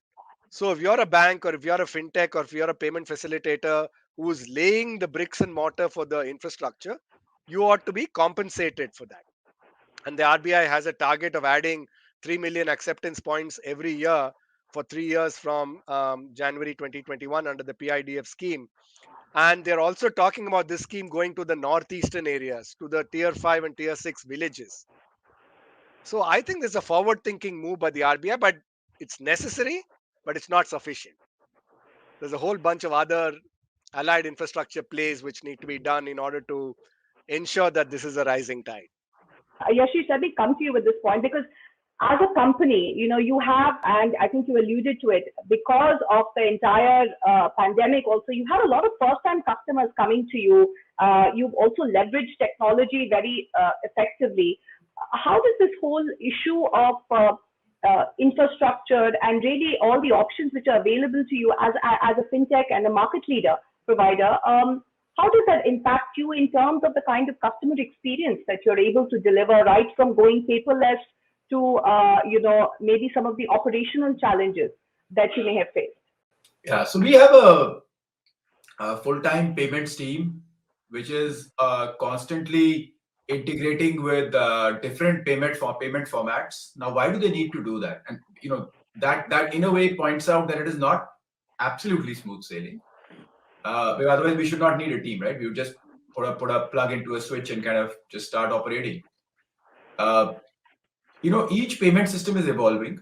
Each one has different stability issues, and of course, there's a cost attached to each one. There's different facilities available in each one, and but the good news is all of them are improving. So if I look at our payment formats 3 years ago and today, there's a huge change in almost all of them, and the consumer's choice is also changing very rapidly. So for us as a merchant, we have to make sure that the customer gets the best possible option. Most of our transactions are not absolutely micro transactions, so we are largely looking at transactions in a few thousand rupees each. And as I said, sometimes repeat transactions, and the facility is available. So just to give an example, right? Earlier, whenever we wanted to set up a monthly facility, it was only available, and we did not want a constant check, or we wanted a very easy sign up. It was only available on credit cards. Then at some point it became available in net banking through the eNASH process, and now it's becoming available in the UPI formats as well. So I think every format is slowly catching up. There are those use cases, and it takes effort to integrate with each one. And sometimes, yes, payments do get stuck, but that's very rare. So I do not, of course, as a payments player, somebody would see that as very relevant. But I, as a merchant, do not see technical stability any longer as a major issue. We may have about 3% payment failures, which come back. The customer tries again and it comes back. And it's just, maybe it's where we are mentally set. We were set in a much worse situation. So things only look better now. But yeah, that's what I'd say. But there's an effort. I know there's a 7-8 people team which is all the time focused on this. Let me come to you with this because at the end of the day, there are so many options for me available as a customer, and essentially it's perhaps the ease of doing the transaction. Maybe credit cards was the lion's share earlier, as Yashish said, and now clearly it's moving. How do you approach this option in terms of giving the customer so many choices? Do you finally see this funneling down to just a few, or will it continuously keep growing? Because at the end of the day, there is also a cost involved in offering so many options. Yeah, you're absolutely right. But I think we are seeing a significant change in the way payment experiences are getting created. Earlier, payment was more about how you pay, right? So it was a credit card or an IMPS or a UPI or a bill pay or a checkout on PG. Customers now increasingly don't care about that. I think customers are now saying that, hey, listen, I am at this point of consumption, and tell me what is a fastest, frictionless, rewarding way to pay. Or probably if I have an intent to avail credit, how can you embed credit at the time of checkout? If I am driving on the car, I have a FASTag now. Or if I am probably doing a transit, I just need to swipe and make sure that I don't have to buy a ticket. So I think every single customer journey or experience is now getting redefined with which is the right mode of payment. And customers are indifferent to which mode do they choose. As long as they find that experience is fast and frictionless and it's embedded in the transaction journeys. Mr. Ramachandran, does that create a bigger challenge for you in terms of how do you keep customer stickiness, both from a merchant's point of view and otherwise? Or do you think there's enough room for so many players? No, I happen to believe that we are in perhaps the most heterogeneous market for payments probably in the globe, right? And the sheer variety of consumer segments we have, geographies we have, and marketplaces we have means that you need different strokes for different folks. Add to this the fact that India, you have to remember, despite all these advances after demonetization, after the pandemic, etc., we are just scratching the surface on going digital, right? Digital payments as a percentage of personal consumption expenditure is still in the mid-teens, right? Okay. Therefore, 80 to 85% is still cash if you think about the bigger picture, right? And consequently, you need a variety of instruments like Deepak mentioned, whether it's UPI, whether it's FASTag, whether it's, how do you disburse from government to citizen, and how do you electronify those payments versus what are the payments that you and me make on an everyday basis, right? But the common factor is, it has to be frictionless. And while being frictionless, data privacy is absolutely paramount. Let me bring in, Yashish at this point in time. Mr. Ramachandran just brought up this whole issue of data. And, you as a company, representing Policy Bazaar and of course your affiliates as well, you are sitting on huge amounts of data and this whole issue of data privacy and so on and so forth. You know, how do you sort of react to it, and how do you ensure that privacy? Do you, for instance, feel that further regulatory changes, need to be made on that front? Is it secure enough right now for a customer and for a company such as yourself? Our data, of course, within our own boundaries is secure. Once it goes to the payment gateway has their own technical setup to keep it secure. I think there's a larger question which is somewhere being addressed by the Joint Parliamentary Committee, etc., which is around use of this data. Who has rights to use this data for what purpose? And I think you alluded to at some point in the very beginning that what is the cost of all this infrastructure? See, there were two kinds of mechanisms, right? One was you actually get paid for payments. Second is you do payments because it gets you other business. And I think the classification between those two can only be drawn once the intent of data usage is very clear. And I think that's the bigger question, right? The bigger question is not just the security of data. The bigger question is, what is the intent with this data? I'll give you a very simple example. This is my customer. I have brought him in. And I'm, let's say, using, somebody's payment mechanism to make the payment. And I'm taking whatever cost is meant to be taken for that. And but that person somehow believes this payment data belongs to him. And while it's my customer, he decides to reach out to that customer to sell insurance to him, or to use the knowledge that he's bought insurance through me to sell another product. Now, somewhere that is exactly where it starts to get complicated. And that is precisely why, people are very happy building businesses with zero payments also, with zero payment cost also. Right. So I think that part is where the regulator at some point should have a view. Mr. Ramachandran, how would you like to respond to some of the points that Yashish has just raised, both in terms of this whole issue of a zero margin, or not attaching a cost, and also in terms of this whole issue of data privacy, because it's something that has impacted some of your competitors as well. So the first thing to point out is that there is a lot more data on payments than was available 5 years ago, right? And the people who are trying to get hold of this data is no longer two, young kids sitting in a garage and wanting to sort of scam the system. These are very, very sophisticated players with literally millions and billions of dollars who are trying to hack and get access to this data. So when the fraudsters are this sophisticated, our defenses and firewalls have to be equally of such a magnitude and sophistication in order to prevent these attacks, right? So protecting data, devaluing data, and devaluing data means, tokenizing it or rendering it in such a format that even if the fraudster gets the data, it's meaningless to him or her. So protecting data, devaluing data, and harnessing data to look at trends and being more proactive rather than reactive and responding after the fact. And this is a responsibility we have, because like I keep saying, none of us can afford for this wave and secular wave of digitization to roll back. So we have to do everything in our power to also be responsible in terms of protecting the customer's data and protecting our systems and erecting firewalls in a manner that fraud and data loss is minimized. That's absolutely paramount. Do you think the current regulation in that sense is moving in the right direction?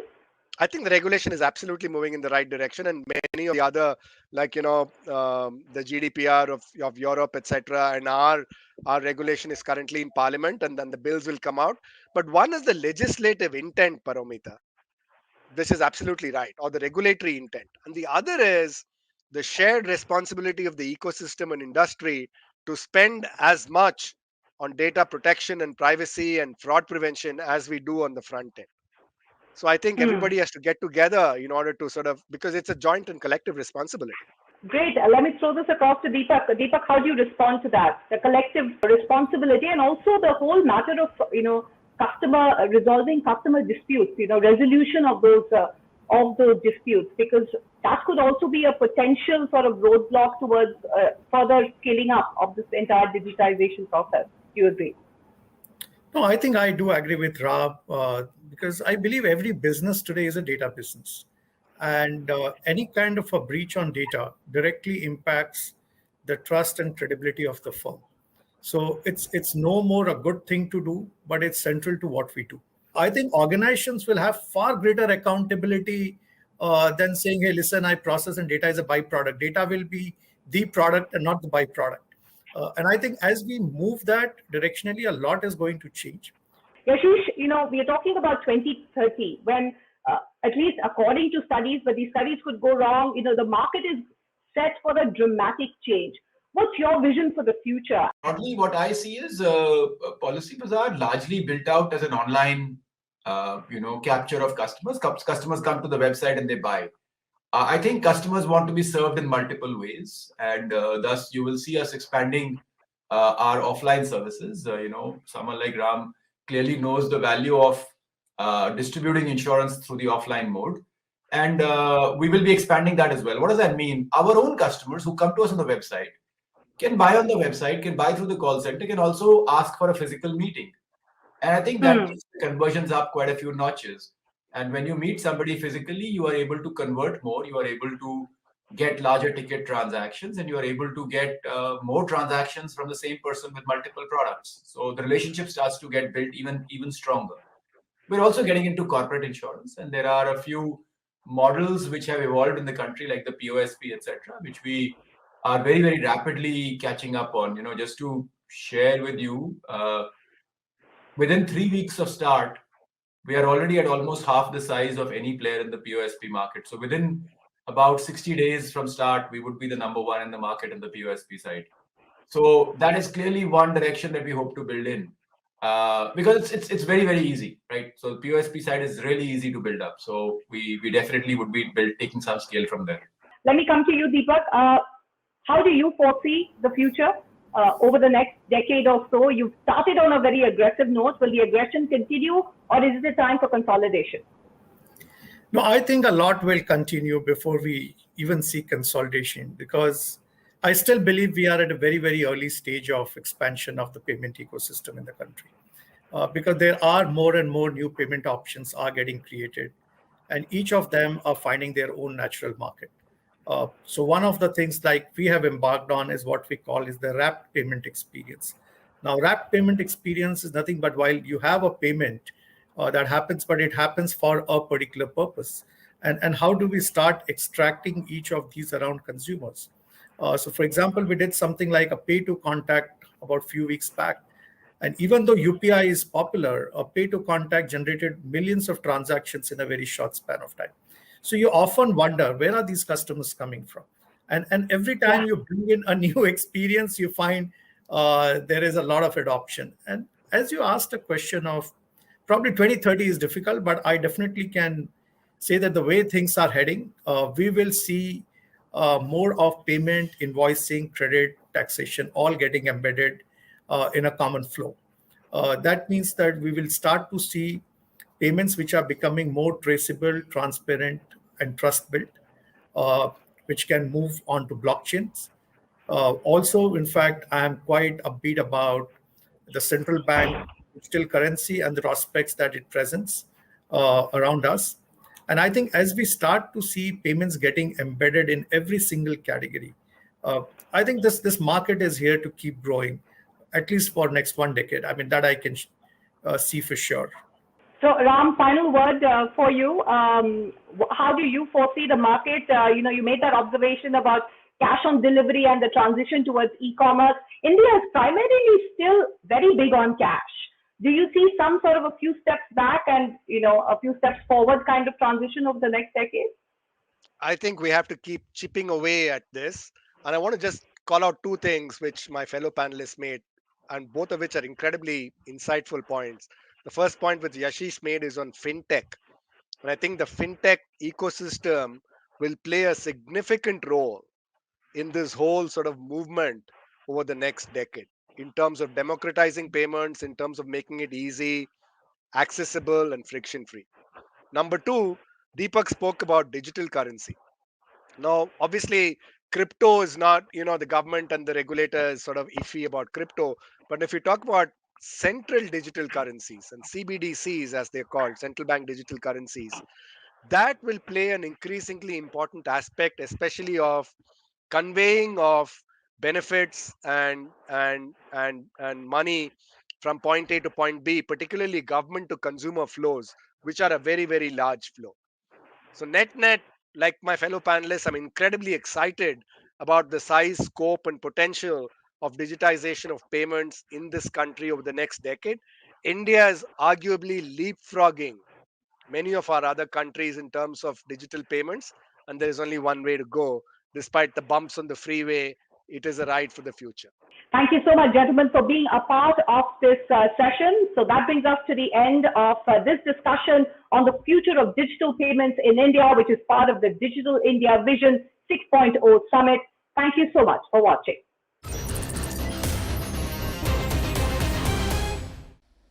Thank you, Paramita. We now move on to the topic of cloud computing, which is being seen by many as the next transformative wave of digital technology impacting individuals, companies, and governments alike.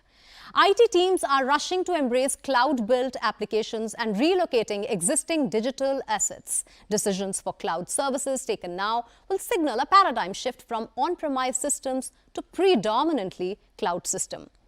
Cloud computing is no longer about servers and storage. It is a model for enabling ubiquitous, convenient, on-demand network access to a shared pool of configurable computing resources. Emerging trends are transforming it as a business technology must-haves. Concepts such as cloud-first and cloud-only approach have now become the mainstay, while remote working is the new normal. In the next session titled Cloud, the Enabler, we will try to unravel how cloud platforms are playing critical roles in helping businesses react to the current crisis as they enable operational resiliency and provide necessary tools to future-proof the businesses. Over to Reema Tendulkar, the Associate Editor of CNBC TV 18 for this session. As we mark the 6th year of the ongoing Digital India mission that was launched by Prime Minister Modi in 2015, we're also counting on the transformational changes that the nation has witnessed, with digital technology becoming the key driver of growth and development. Hello and welcome to Digital India Vision 6.0, an initiative by Network 18 to track the progress of the program by speaking to some of the key architects from the industry and government who've been instrumental in helping India achieve its goal of becoming a digitally empowered society. Today, we're in conversation with A.S. Rajagopal, the MD and CEO of NextGen Technologies, to know from him the need and importance of cloud and data center infrastructure in business operations and citizen service delivery. Thank you so much, Mr. Rajagopal, for joining in this exclusive conversation. Thank you, Reema. Thank you for having me here for this conversation. Mr. Rajagopal, in the last 1.5 years, we've seen the technology dynamics and the landscape dramatically changing. So businesses, citizen services are all falling back on technology interventions for operations and workflows. How do you see this unprecedented change and our dependence on digital technology? I think one of the most important thing that is changing in this in the current scenario is that IT was very focused on internal efficiencies. I think now there is a conscious shift from focusing on internal efficiencies to actually creating opportunities for the business. I mean, that's the biggest change that we are seeing. So gone are the days where it is fashionable to implement an ERP solution and people are happy. But I think what is the current agenda in most enterprises today, and especially in the government, is that they're creating new opportunities for the business. I mean, it could be even new ecosystems, new business models, sometimes even new products, that are being driven out of IT. So in my view, I think this pandemic has driven IT from being a cost center to being a profit center and actually contributing to the business more directly in more organizations than it was before. Interesting. So the driver of digital transformation is no longer productivity benefits, efficiency, but rather innovation, which will open up new avenues of opportunity as well as revenue. Now, due to the pandemic, we have seen increased volume. More employees are working from home using conferences or collaboration services. and that has resulted in increased traffic on the network. So there have been unexpected demand spikes. So as a cloud infrastructure player, can you tell us your key learnings from the pandemic and the new opportunities that you could tap into? I think the whole dynamic has changed. The reason being that it's not good enough now that we provide a good infrastructure which is resilient and it's working fine. I think what is more important today for us is to ensure that we understand the customer's journey, their priorities, and then adopt to that. For that, I think most service providers should actually learn to help customers build, deploy, manage, and scale applications, which is a pretty big, important shift that as a service provider we'll have to do, because it's no longer the case that we have much more. I mean, we have a lot of control. The control is gone. It's become pretty distributed. So in the change scenario, all our customers are looking at new applications, new ways of doing things. So as a service provider, the shift is to build, to deploy, to manage, and scale applications. So that's a big shift for an infrastructure services provider. And I think we are in that journey. So, how ubiquitous is cloud today? We know it is an integral part of business operations or citizen services. Cloud adoption has been on the rise, but how widespread? Are we at the stage where we are seeing mass adoption? Basically, all enterprises are moving towards a hybrid cloud. Not everything is going into the cloud. And we have to make this hybrid cloud in true sense a cloud where we add these three tenets of being on demand, pay per use, and elastic in nature. So what we're doing is now looking at ways and means of actually delivering cloud on customer premises so that he can build hybrid clouds with the same benefit of these three tenets that a cloud offers. So that's the challenge today. And obviously, so it is cloud, but it is hybrid in nature today. It's just like hybrid workplaces. So everything is going hybrid. We're seeing this trend of multi-cloud being embraced. What exactly does that mean? What are the benefits of that? I think the way to understand how to manage this is to find a platform that actually works across multiple clouds. For example, VMware works across all the multiple clouds. So whichever cloud you use, whether it's on your premise or whether it's Amazon, Google, or NextGen or wherever, you can have one unified base so that you can effectively use that multiple clouds and get the benefits from everybody else. That's what I need to say. Basically, we are already in multi-cloud scenarios. So how do we enable this hybrid cloud? One in which you can meet all the three tenets of a cloud, which is on demand, elasticity, as well as pay for use. The way we are doing is simply cutting out a small portion of our cloud and moving it to the customer premise. And since both are of the same breed, they talk to each other and the hybrid cloud forms. That's what we are trying to do. So what is the reason for that? Is having part of the workflow on local premises, being done for enhanced security? Could you tell us, why is this being done? And you have 4 operational data centers in Ahmedabad, Bengaluru, Mumbai, as well as Delhi. Can you tell us how the experience has been in managing these services? The compliance is becoming complex. Especially it's not just related to financial services where it all started, but it's moving to healthcare. It's moving to everywhere where we are touching a consumer. So I think to manage compliance, you need to have a little bit of control. And control is what is driving adoption of hybrid cloud. Now, how do we see this happening? Is that, India is a fairly large country. We have 4 data centers. But the pandemic, what it taught us is that it's not enough that you have planned a great deal of resiliency at the technology level, right? Technology can fail over and all that. But the biggest problem that we saw during pandemic is that we lacked people resiliency. So suddenly people are not available to do things. And that's what we needed to build. So in some form, our first goal was actually make our data centers human-free, in the sense we are not dependent on humans. But I think what is going to happen is that we want to build this infrastructure in many more places so that a customer has a pretty close access. We've also seen an increase in cloud adoption by small as well as medium enterprises, but I guess it's still a long way to go. What do you think will be necessary to enable wide-scale adoption of cloud services by SMEs? It's important to drive education to these SMBs about the benefits that IT could be used for. If you see, there are quite a lot of them who have adopted e-commerce, right? I mean, but so in that sense, they are able to sell on online with a few of these aggregation platforms that are available. But I think the more important thing is that the SMBs should be able to build products using IT. I think they can start with simple things like inventory management, which is one of the reasons why they don't make good deal of money, because large companies manage their inventories very tightly, and I don't see that happening in let's say a retail store very well, or even in a pharmacy. So this is where SMB needs to understand where cloud can help. So there are so many softwares available as a service that these SMEs should start looking at leveraging to actually look at solving their business problems. And that starts with a little bit of education as to these are the problems that typically you would have, because most of the people sometimes don't notice it.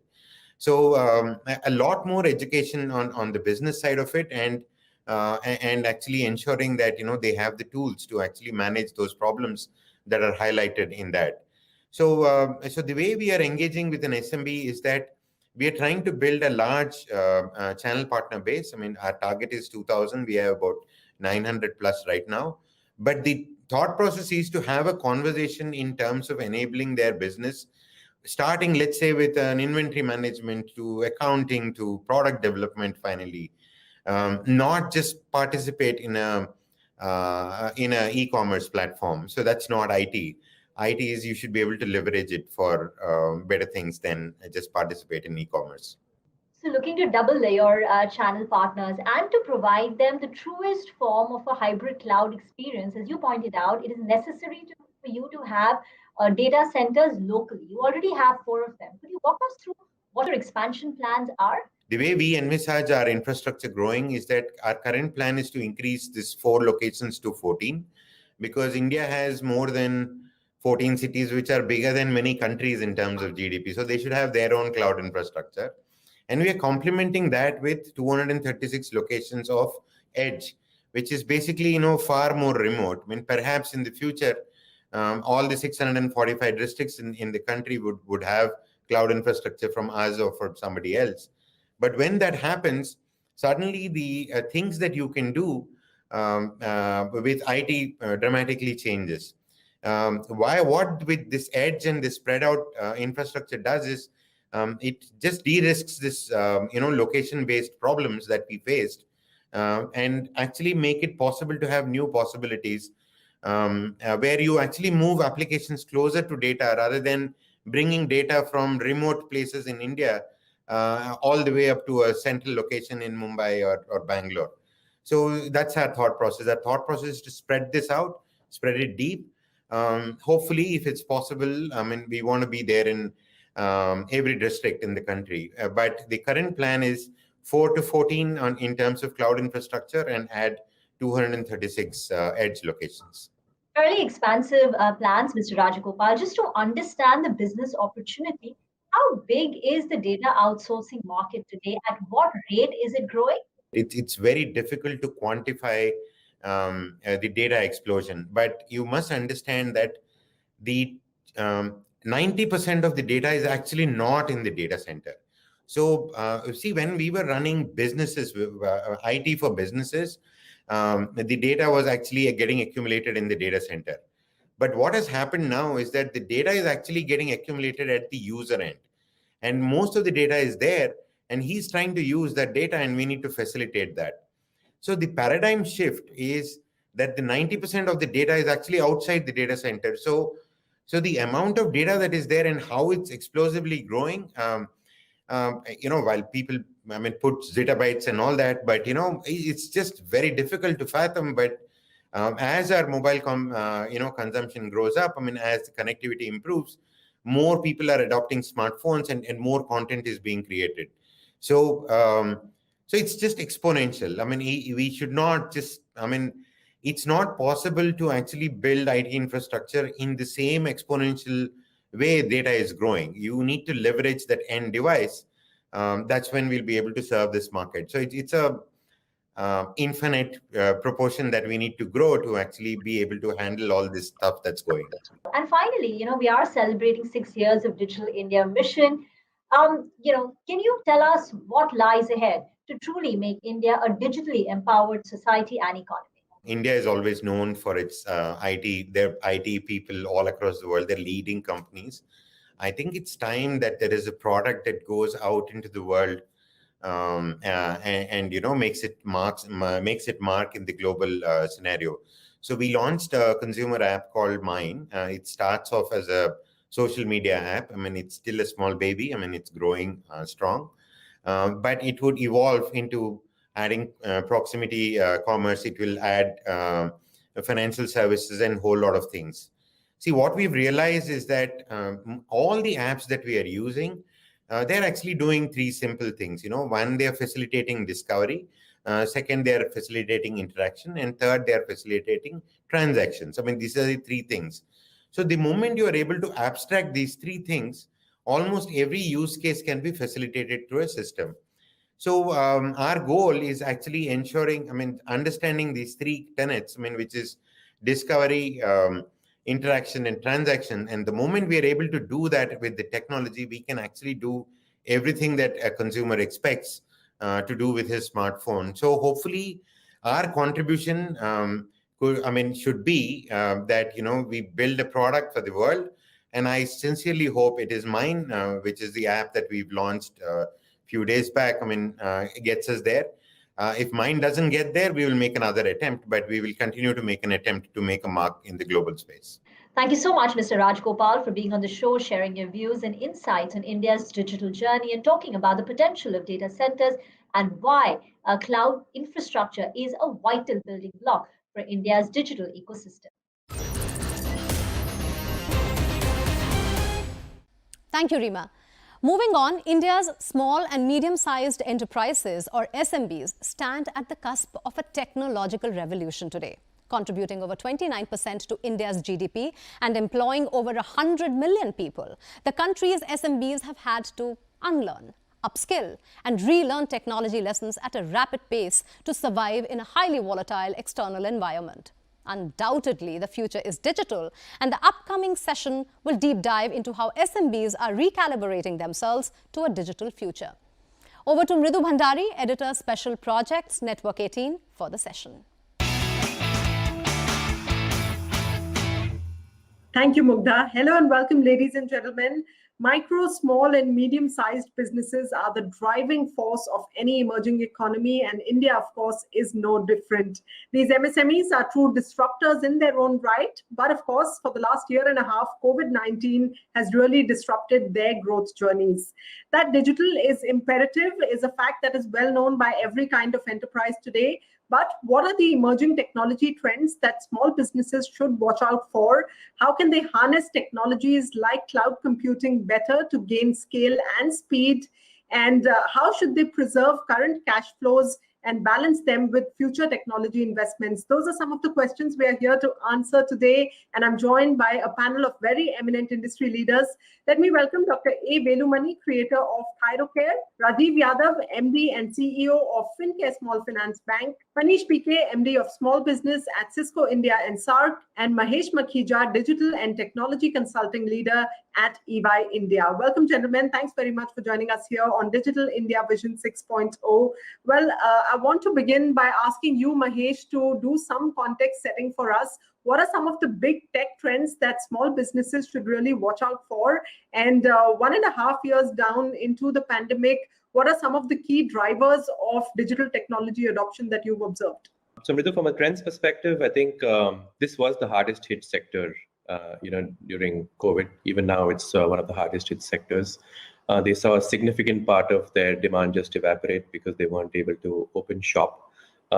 Severe disruptions from a supply chain, from a talent perspective, and I think the silver lining on the cloud, though, is that there are several emerging trends which I think shows a lot of promise from a digital perspective, right? I think from a customer perspective, significant portions of India's consumer base have started to move online. And this means a lot to the SMB segment. That means they can reach their customers in an easier fashion. They can use platforms for discovery. Many of them have started looking at putting up their own websites, putting their, listings onto platforms, and just figuring out ways in which they can access different consumer markets. So that's one big trend. From a supply chain perspective, also, they've started integrating with several marketplaces to make sure that they can actually procure their raw materials, make sure that their logistics is in place from an aggregator perspective. So they've done a lot of work on the supply chain, and they're starting to make sure that their supply chains are well optimized. And then from a tech perspective, they've started to invest very heavily in SaaS solutions, which is a move to the cloud. There's just a bunch of large investments going into startups today who are starting to provide these SMBs with the right tools, whether it's finance, procurement, CRM, payroll, accounting, inventory management, just a whole suite of solutions which are now on offer for these SMBs, and they started to leverage those pretty significantly. So that's some of the main trends which we are seeing. Right. Okay. So let me also then come to the entrepreneur on the panel. Dr. Velumani, you're someone who built a business from scratch in the 1990s, adapted to the changing policy environment, took your company public.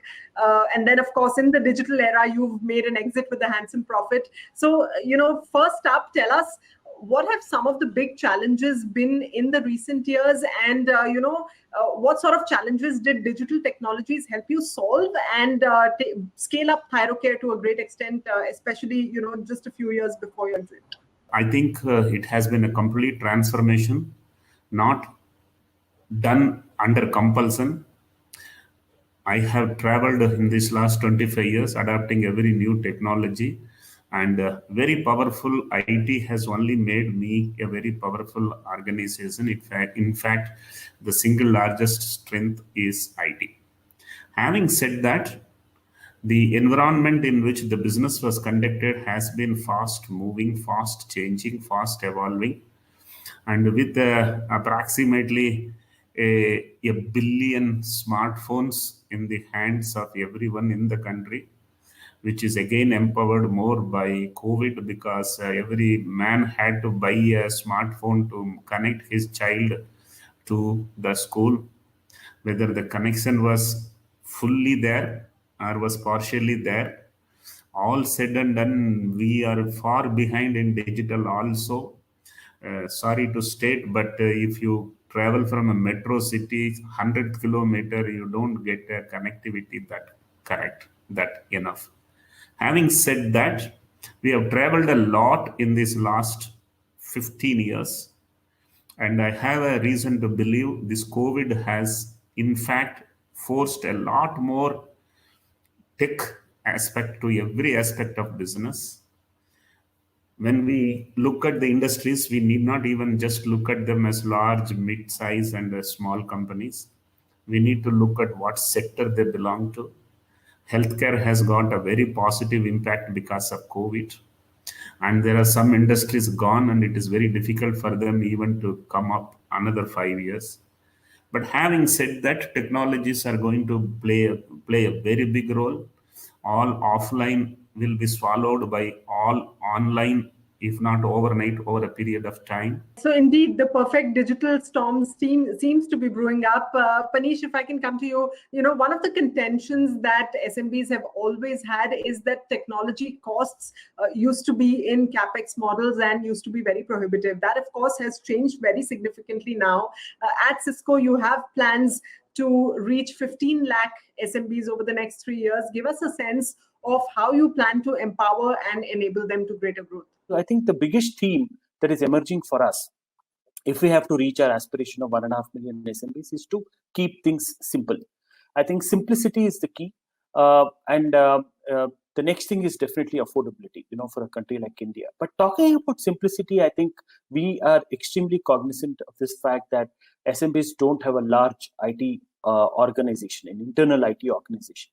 So across this entire chain, I mentioned, right, the value chain from purchase to measurement, of what they have bought. We are trying to make it, plug and play. We are trying to keep it simple.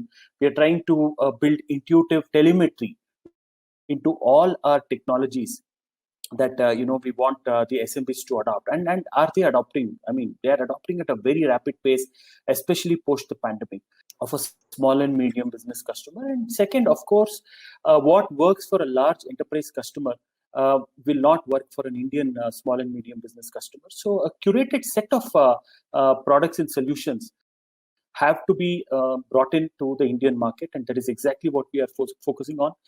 Just to give you an example, we have now a brand new curated set of technology, curated technology stack for SMBs, which we are calling as Cisco Design. And of course, we are trying to make it as affordable as possible, as well, which is the second, important theme that we are focusing on. Right, absolutely. Affordability, simplicity, very, very key for SMEs. Rajiv, coming to you, easy access to affordable capital remains one of the biggest challenges for small businesses in India. Now, at FinCare, how are you really empowering SMBs with innovative financial solutions, especially in the wake of the pandemic? And also tell us, what you all have been up to in the last year and a half in terms of helping channelize some of the schemes that the government has launched specifically for MSMEs. Thank you, Mridul. We at FinCare deal with about 2.5 million customers who are in the micro and the small segment. And this has been a very tough ride for all of them. As a bank, largely our relationship is on the lending side. We give them loans, and obviously we service their accounts and their payment solutions. What we have typically found is that most of our customers, given that they are very small or micro, their resilience to the challenges that this pandemic has thrown has been extremely fast. They pretty much survive on their own livelihood. They do not have dependency on the ecosystem. They are typically in the essential services. So the pandemic did not really close down their businesses as such. And as we are a rural-based bank, they were the beneficiaries of less lockdowns, and obviously good rains at this point of time is helpful to them immensely. So we continue to work with them. Our essential element is to service them on their loans, to provide incremental lending, and more on the payment side. It's a significant effort that we enable all our payment solutions to the customers, because they are largely dependent on cashless transactions at this point of time. And we have seen a significant jump in various transaction formats, ranging from 200% in a matter of 3 months to about 50% on some other transaction formats. So clearly, cashless transactions has been a big support of the financial industry to the small and micro enterprises. Right, absolutely. Cashless and contactless are going to be themes of the future as far as payments are concerned. Mahesh, while we are talking all about technology and harnessing technologies for the SMB space, in this day and age now, every business function needs to be digitalized. But for a small or a micro enterprise that is just about starting on its digital journey, it can be an intimidating task. Give us a sense of some of the critical areas where these enterprises can begin their digitalization journeys, keeping safety and security in mind. So I think if you look at the entire the world of an SMB, I think one of the biggest areas where they like to gain more is in terms of revenue, right? And that becomes a primary focus. So we're seeing a huge amount of focus on platforms like CRM platforms, and there are a bunch of smaller companies, startups, SaaS hosted platforms where you can really get them off the ground in a few weeks and enable your sales force with a lead management platform. So revenue enhancement is one of the key focus areas which we've seen customer SMBs start to really focus on. That's a big. And then the other side is procurement. As they're buying materials, how can they buy them at the cheapest possible rates? And that's when, again, becoming part of a network of or a marketplace, starting to talk to their entire suite of vendors who provide them with raw materials, making sure that they can integrate better with them, which then leads to better inventory management, which then leads to less lost sales. So all of this, the second big focus really for SMBs is on the procurement side. All right, let me come to you, Dr. Velumani, then. Tell us, what does it really take to transform a legacy organization into a digital, nimble-footed, futuristic organization? And at Thyrocare, why did you choose to get acquired by Pharmeasy at this point in time and not build a digital core and a digital DNA for the future? Right.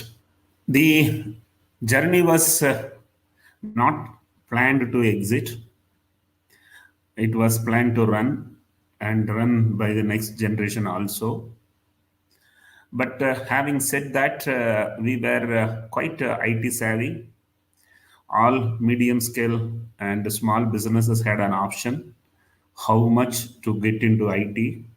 IT is useful. IT is difficult to understand. So many were avoiding, and some of the entrepreneurs had taken it to increase their efficiencies and to increase their profitabilities. I was fortunate to make machines and servers to interact bidirectionally and had brought in a lot of efficiencies on the floor. And yes, it was a change, and the change was brought in by COVID. I think COVID brought in change in every way, some in positive way, and some in a very, very challenging and disruptive way. I think the transformation of my company into a tech company was the dream. And a tech company is not easy for someone to change from a legacy formal diagnostic laboratory. And I felt this Pharmeasy as a group is trying to put all pieces together as a single platform for health tech, medicines, consultations, and diagnostics and treatments. So I felt that this is the right time I should hand over. And yeah, it was a tough decision. Everybody is asking me a question, how was that? And let me tell you, if you have taken a decision which shocks everyone, that's the best decision one can take, and I have taken that. Let me bring in Panish at this point. You spoke earlier about creating simple tools. So give us a sense of what some of these must-have simple digital tools are for a small enterprise, let it be sector agnostic. And also, how can SMBs today approach cybersecurity in a more comprehensive manner? They are actually flooded with a plethora of options. And one thing that I can also hold the technology vendors responsible for is is in their insane ability to make things complex, right? And that is what we are trying to demystify for the Indian SMBs. It's not going to happen with just one vendor. All the vendors have to try and make technology far more simpler to understand. So telemetry becomes extremely important. If there is one thing that we at Cisco we are focusing upon, is to build in simple to understand management telemetry across our technology solutions. Now, coming to the second part of your question about cybersecurity, yes, it is one of the topmost concerns, or it should be the topmost and the center stage topic of discussion for many businesses. So the three clear trends emerging in security is that first, identity, is the new perimeter in the hybrid world. So we have to scale the VPNs, and multi-factor authentication becomes very important to verify users' identity before allowing any user access to the applications. So identity identity management becomes extremely critical. Additionally, I think SMBs need to have a proactive security framework, to enable different layers to talk to each other, and correlation of insights in a very proactive manner is extremely important to prevent attacks. And the last, the theme that is emerging in security is the concept of zero trust. So the security framework must be grounded in the concept of zero trust, which assumes that all the environments are compromised and works to identify and respond to threats in real time. Right. Okay. Very, very valuable insights there from Panish for SMBs watching this show. Rajiv, coming to you, FinCare, of course, prides itself in being a digital-first small finance bank. Give us a sense of how you are harnessing emerging technologies within your enterprise to help bring more and more MSMEs into the formal credit fold and service them better. And at this point in time, what are some of the biggest challenges that you're facing? So the model that we adopted was that we should be a digital bank, but not a digital bank which the customers are forced to use the digital solutions themselves, but largely a bank where it's an employee-led model. So when we deal with the rural customers in the 17 states that we operate and the villages that we operate, our employees are actually the medium of the customers to come and onboard themselves on various products and services that we offer. So if I can give you an example, our bank, has about 99% of the accounts open through digital channels. We typically do an eKYC of our customers, and through a paperless process, and typically in a 15-minute process, we can open savings account for our customers at doorstep. Even loans that we give to our typically microfinance customers, which are absolutely at the base of the pyramid, we are able to offer them loans and approve their loans in a matter of about 1 hour in a group of 10 people. So we are sort of adopting the best technologies and enabling them to the tab solutions and through the Aadhaar enabled services, so that our customers get a seamless experience which is paperless and almost instantaneous for them. Right. Great. Good to hear about those initiatives, Rajiv. I want to spend a quick minute on the cloud as well. It has been a game-changing piece of technology. A bunch of you have spoken about that. And I'm going to pick up that point that Panish made earlier, that 30% of the Indian enterprises on public cloud are likely to be SMBs over the next couple of years. Mahesh, coming to you, what are some of the observations in terms of adoption maturity and the big challenges that SMBs face as far as cloud is concerned, and any tips for them for building a very robust cloud strategy in the digital age? So I think when you look at the cloud adoption by SMBs, it comes in different shapes and forms. Obviously, I spoke about the whole application space earlier, which is it's probably the easiest one for them. But then if you go deeper, you have sometimes SMBs may need, and depending on which kinds of SMBs we're talking about, they have need for let's say compute, which is something which is sporadic, which is not something which they can build internally. Getting servers, getting an IT team to do it, so they can start to look at ways in which they can leverage the cloud for compute. And obviously just the base case of just infrastructure hosting itself can also be something which SMBs can start to look at. So these are the different ways in which SMBs will start to look at adopting cloud. While they do it, for SMBs which are already established, they need to take several factors into consideration. The first really is to look at the entire economics of a cloud solution. Why are you going into it, and what the business case is really for that. It can happen that ultimately if you have a very predictable kind of a workload, and if you're able to run it with hardware which you've already invested and sweated over a period of time, the business case may not be that interesting for an SMB. So they need to really think about what are they going in for when they think about cloud adoption, what really is the business case for them. That's one part of it. The second challenge often, and when this is the slightly larger kinds of establishments, is about the entire migration and the roadmap, right? What will you do first? How will you then work with maybe an on-prem kind of an application suite and then also a cloud hosted? Do you need to think about those kinds of models? Right. Okay. So I'm going to pick up that business case point and go to Dr. Velumani with that. Doctor, at this point in time, in this time of crisis, a small business really has to keep a balance between preserving the current cash flows and charting out investments in the tech space for the future. How should a small business go about doing that?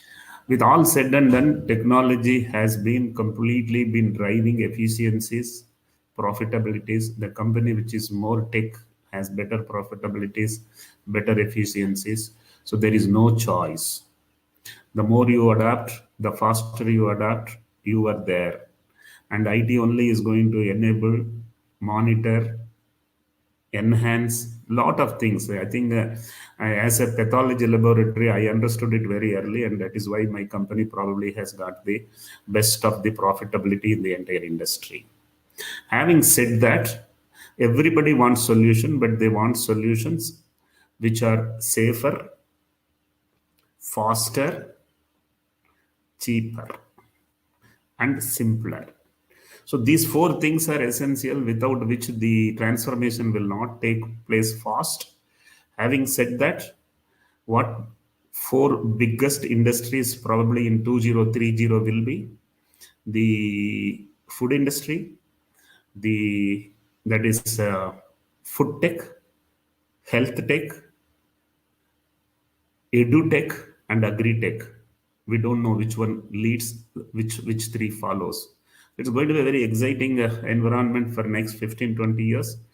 Digital is the only way to go. If you don't tell I don't have money, you will be left behind and your peers will be ahead. Take care of it.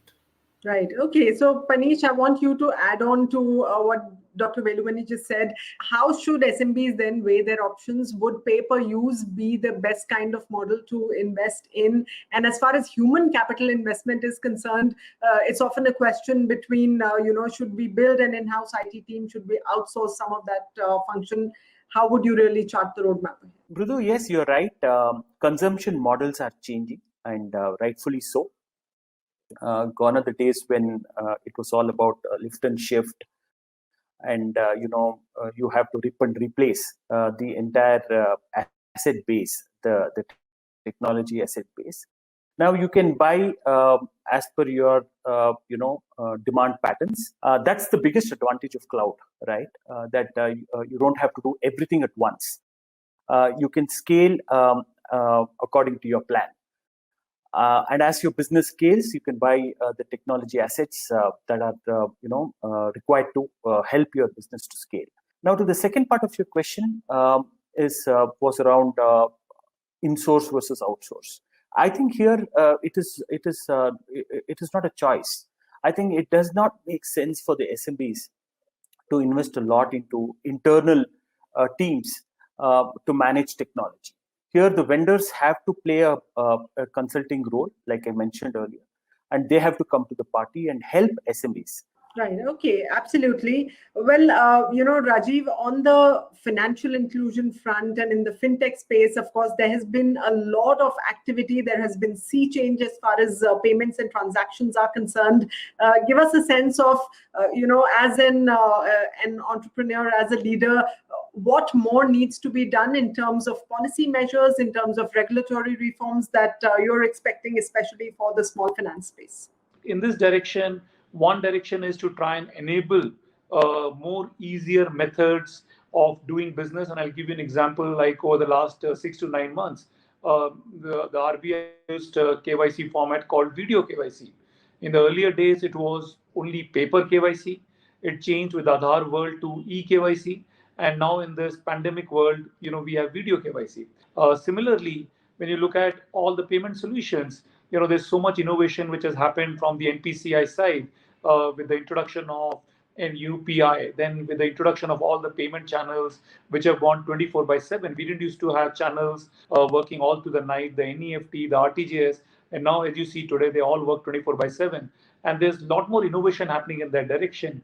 But simultaneously, the other side of the coin is that regulatory changes are not just for doing more business, but they're also meant to bring in, controls on the business and also bring in the key element of cybersecurity as we all go digital. And financial institutions are a significant risk, to the safety of the depositors. And what we have seen is that as it has also been mentioned earlier, it's a very evolving space, and as institutions, we are ourselves beneficiaries of a lot of the modern technologies that have been brought in, the cloud environment that has been brought in, and all the controls and infrastructure scale up that can be done through that. And we do see the regulator constantly evolving on the digital and technological regulations to make it better on one side and safer on the other side for the customers. Right. Okay. So we're completely timed out on this conversation. But before I let all of you go, I want to give you all 30 seconds each to tell me that one key piece of advice that you'd like to leave SMBs with so they can recalibrate themselves to a digital future. Just about 30 seconds each, maybe one low-hanging fruit that they should be aiming at this point. Can we start with you, Panish? I think this is a huge opportunity. I think we are going to witness a post-pandemic economic boom, and every time the world has faced a crisis, the economic boom that has followed it, has been amazing, and it is a golden opportunity for the Indian SMBs to capture the rebound growth, and they cannot do it without getting digitized. So this is no longer a good to do thing. For innovation, for change, for enablement of their businesses to take it to the next big level, digitization is the key. Right, absolutely. Digitalization is the key. Mahesh, what would you like to add? I think in everything that's been said, just the one key thing I would say is access, to markets. I would say that it's really opened up a new world now of consumers who are digital, and SMBs can be aggressive. They don't need to be limited by geography. They can sell across, the country. They can sell across the world. So I would say that it's just a massive amount of potential which is there, to be harnessed from a top line perspective for SMBs. Right, Rajiv, what about you? I would say the pandemic is a golden opportunity on the digital solution side. And the way to think is that just have no fear of digital solutions. And secondly, think of mobile as the means of doing almost everything that we could have imagined earlier. And lastly, especially from a financial services perspective, think of cashless as the only way of doing business. It is of immense help to the customers, and it also formalizes the cash flows of the entrepreneurs, which inherently helps the banks to underwrite them better for their future needs. Right. Okay. Dr. Velumani, final thoughts from you on how SMBs can recalibrate themselves to a digital future? Yeah, it is all there. I think some 25 years back, I heard Karlo Dunia Mutti Mein. I believe that time it was only voice was sensed. Today, everything is in your mobile screen. With a billion smartphones in hand, your customers will be in digital, your distributors will be digital. You have to be digital and don't shy off. If pre-COVID you were reluctant, it was all right. Post-COVID, if you're reluctant, you will perish. This is an opportunity to reset and rethink, review, and face the new normal. And let us hope we are through with the COVID's the whatever damage it has done is over with, let us believe, and digital is the only way to go to have better efficiencies and better profitabilities.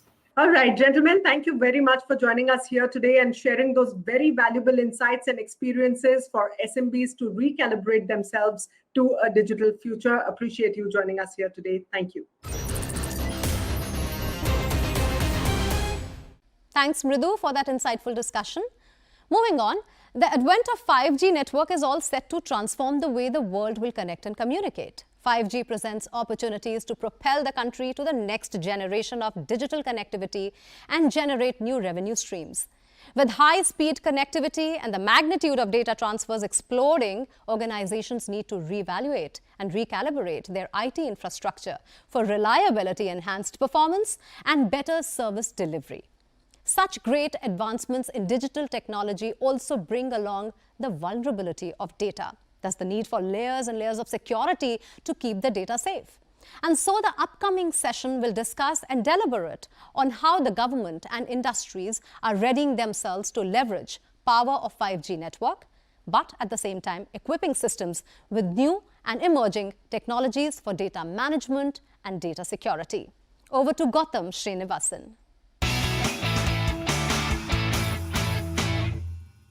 The era of 5G is upon us with its network effect of benefits in terms of speed, bandwidth, and latency, expected to transform the way we connect and communicate with each other for work or play. But to make sure these positive outcomes from 5G can be fully realized across sectors, organizations need to reevaluate and recalibrate their IT infrastructure for reliability, enhanced performance, better service delivery, and stronger security. So, how do enterprises navigate this transition to 5G while addressing these issues? That's what we're here to find out as part of the Digital India Vision 6.0 Summit. I'm your host, Gautam Srinivasan, and joining me in this panel discussion today, titled Managing Data in the 5G Era, are industry leaders who will share their insights and experiences on the topic.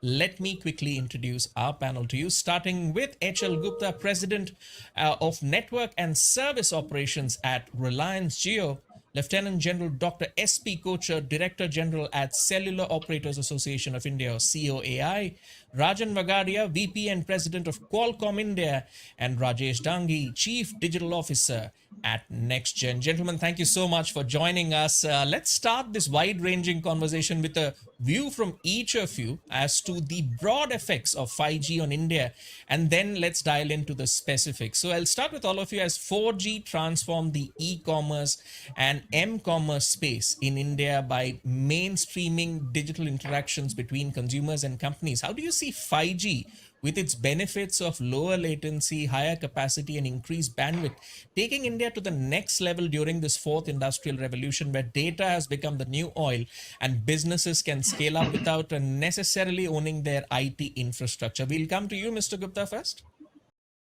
Thank you, Mr. Gautam, for having me. And it's a great panel. And I think the topic is very, very appropriate, looking at the Digital India completing 6 years of successful initiative and program across cities, rural India, and the every geography of the country. So we can see that the kind of impact which 4G networks have made in the lives of each and everyone, every citizen, and now we more popularly call them netizens, because more than 62 crores of Indian people are internet users now. The 5G is going to help each and every internet user to use the new applications which are AR/VR driven, and even the industries and enterprises are going to benefit a lot from here. And as I see in the countries where the 5G has already been launched, we can see that the industries are putting up their private 5G networks for their own captive applications, which are very highly customer centric and automation driven. So 5G is going to play a very significant role in the country's digital initiative program, and also add to the GDP of the country. Absolutely, that's what is expected. Dr. Kochar, your view on this? Yeah, thank you, Gautam. I agree with Mr. Gupta when he says that 5G is going to be a game changer. 5G will usher in an era which had never been seen earlier. It will usher in machine-to-machine communications. It will usher in human-to-machine communication. Of course, the other benefits have already been outlined in your opening remarks. So with this new parameters also being added to the kitty, the ecosystem will definitely enlarge, and we will be seeing machines and humans interacting, which will give us a new paradigm altogether. And this paradigm will be utilized well, and applications will run on this to increase productivity, to increase the GDP of the country and of the entire world, and give an experience which has never been seen earlier. So these are my views. All right, let's come to the enablers. Mr. Vagadia, what's your thought on this topic of the potential, the opportunities that 5G brings to the table for India? I think 5G is going to be, if there was ever a multiple element, it will be more exponential than anything else. And it might be a little bit early to even go and estimate as to what impact it will create in your day-to-day life. It is so humongous. And it's not just across on your smartphone or your device, because this is the first time the life around you, the things around you, all are going to get connected because of the 5G platform. And this impact, initially, when you saw 4G, there was a very minimal impact you saw on a consumer life because of 4G impacting, let's say, industry or enterprise. with 5G, even that element of our interaction is going to change. Let's take this example of the pandemic and the way we actually were almost we transformed our home into an enterprise. If you see that, right?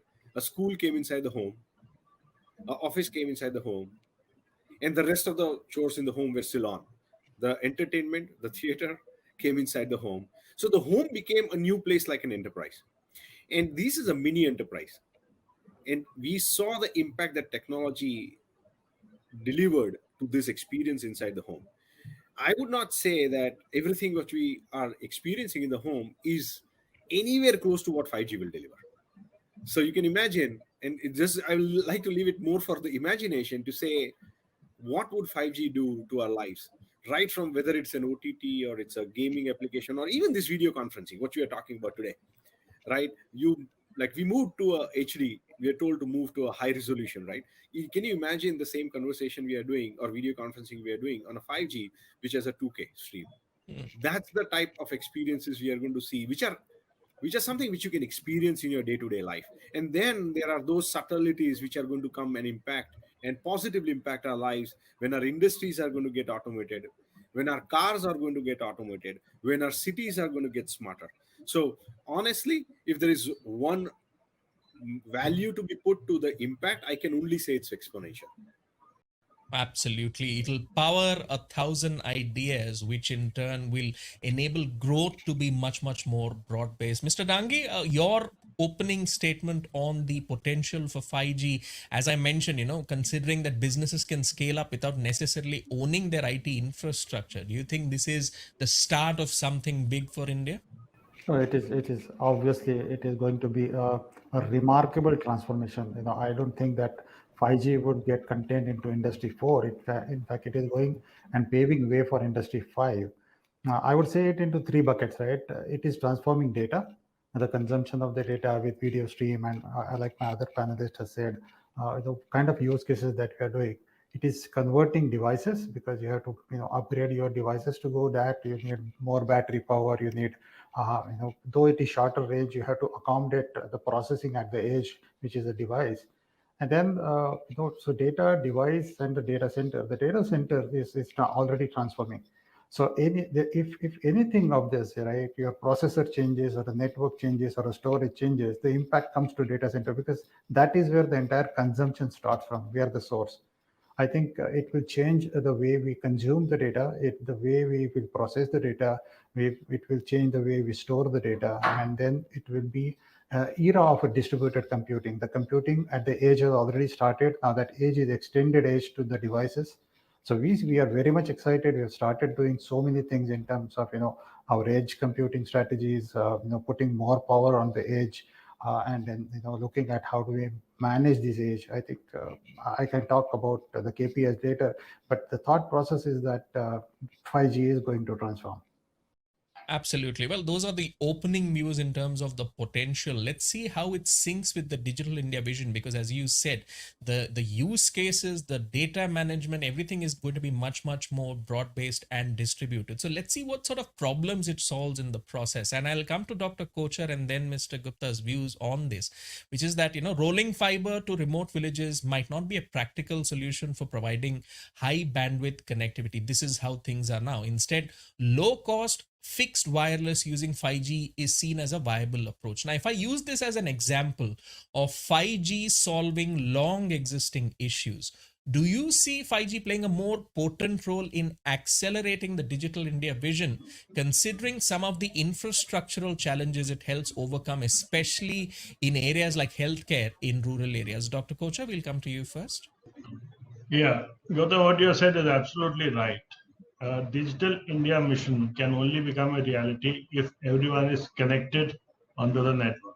And the earlier they can get connected onto the 5G network, the better it is. You have yourself pointed out that reaching the fiber to every village will take time. It will happen, but it will take time. And till that time, we have to live with other methods of reaching 5G to the village so that the applications which are staring us in the face can be best utilized by even the rural area. And those applications are in the area of agriculture, in the area of medicine, in the area of education.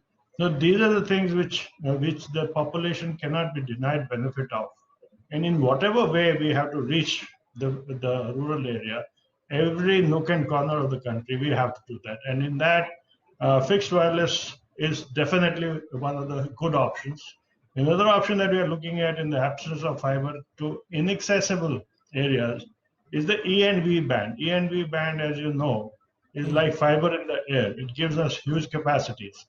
And we are asking for that band also to be given to us to reach areas where fiber will be very difficult to take, even if economies permit. Even then, it will be the geography of the area will not permit us to take 5G to that location. So there we require E&V.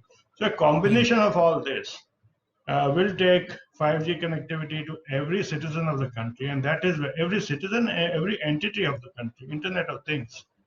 Once that happens, then Digital India will actually become a reality. Absolutely. Point taken. Mr. Gupta, coming to you for this. My view is little different. That 5G going to rural areas in the first phase would be really difficult because you need fiber backhaul, and there is no alternate to fiber backhaul in practical sense because the data consumption per capita will be at least 3 to 4 times or maybe 5 times higher than what it is there in 4G.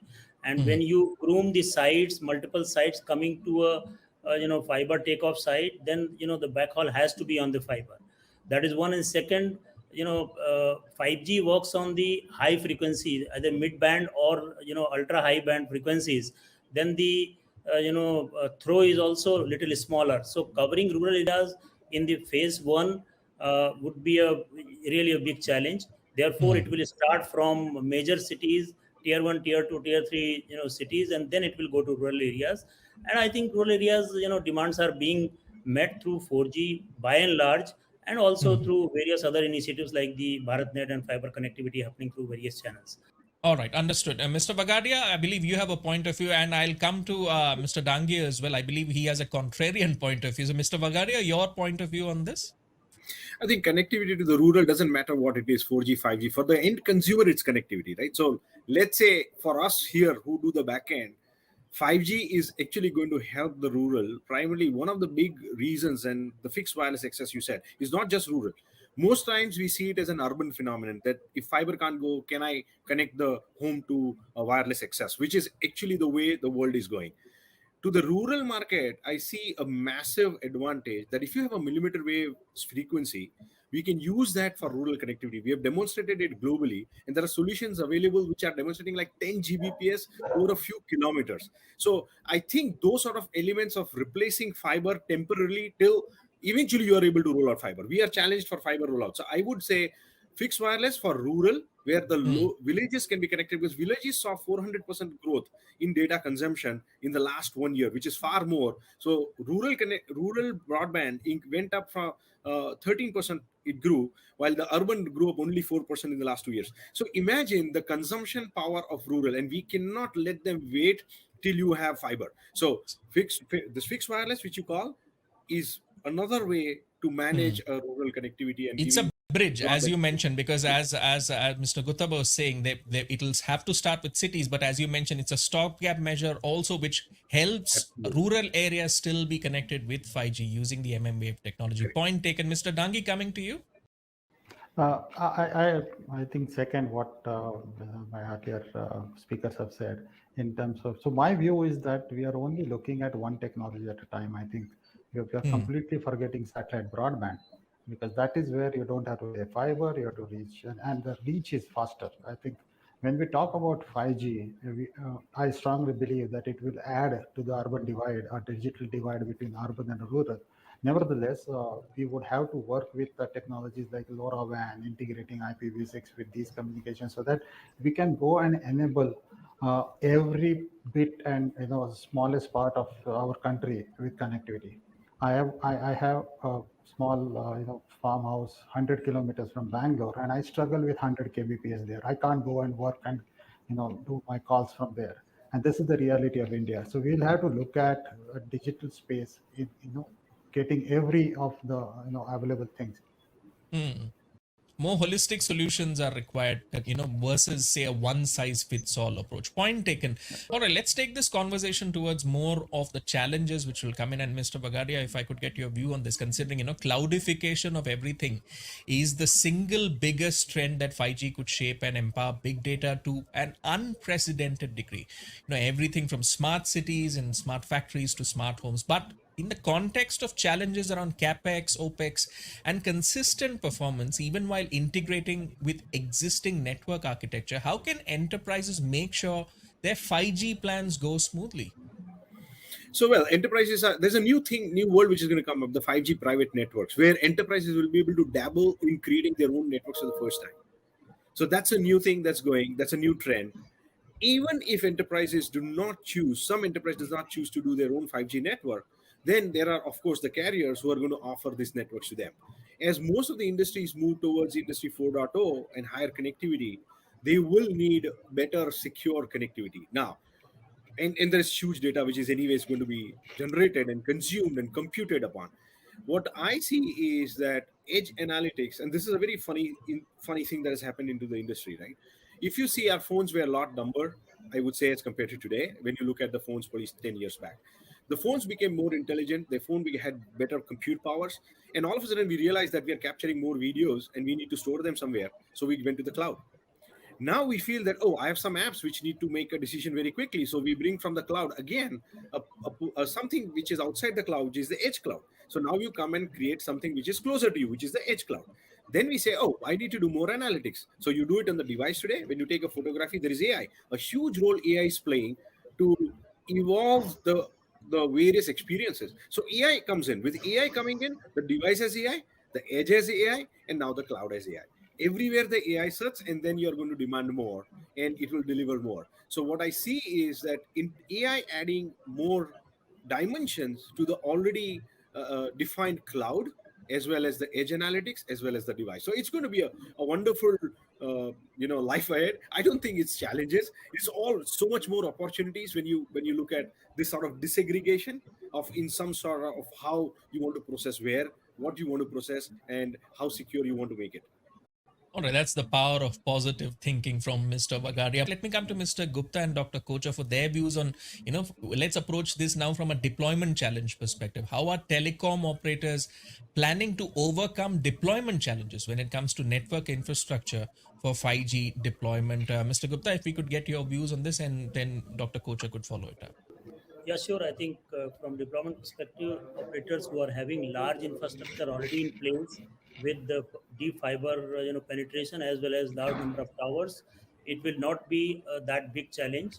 But yes, of course, more data centers have to be created and smart poles have to be created, because if we have to use the upper band of the frequencies, 28 gigahertz kind of bands, then of course the smart poles and the throw will be smaller.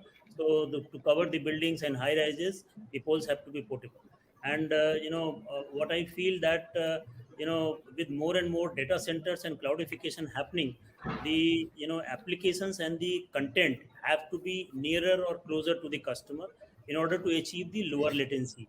What it gives a new horizon, a total complete new architecture for 5G is it supports network slicing. Like for various applications, you can have slice of the network which will support, say, ultra reliable low latency applications such as, say, robotic surgery, or say automotive cars or driverless cars, which are not in near future, but yes, of course, they are the potential use cases and being used in other countries. So I don't find any major bottleneck, because with 4G massive rollout in the country and the kind of infrastructure already built in, I think we have a good grounds up kind of base available to ride on this infrastructure.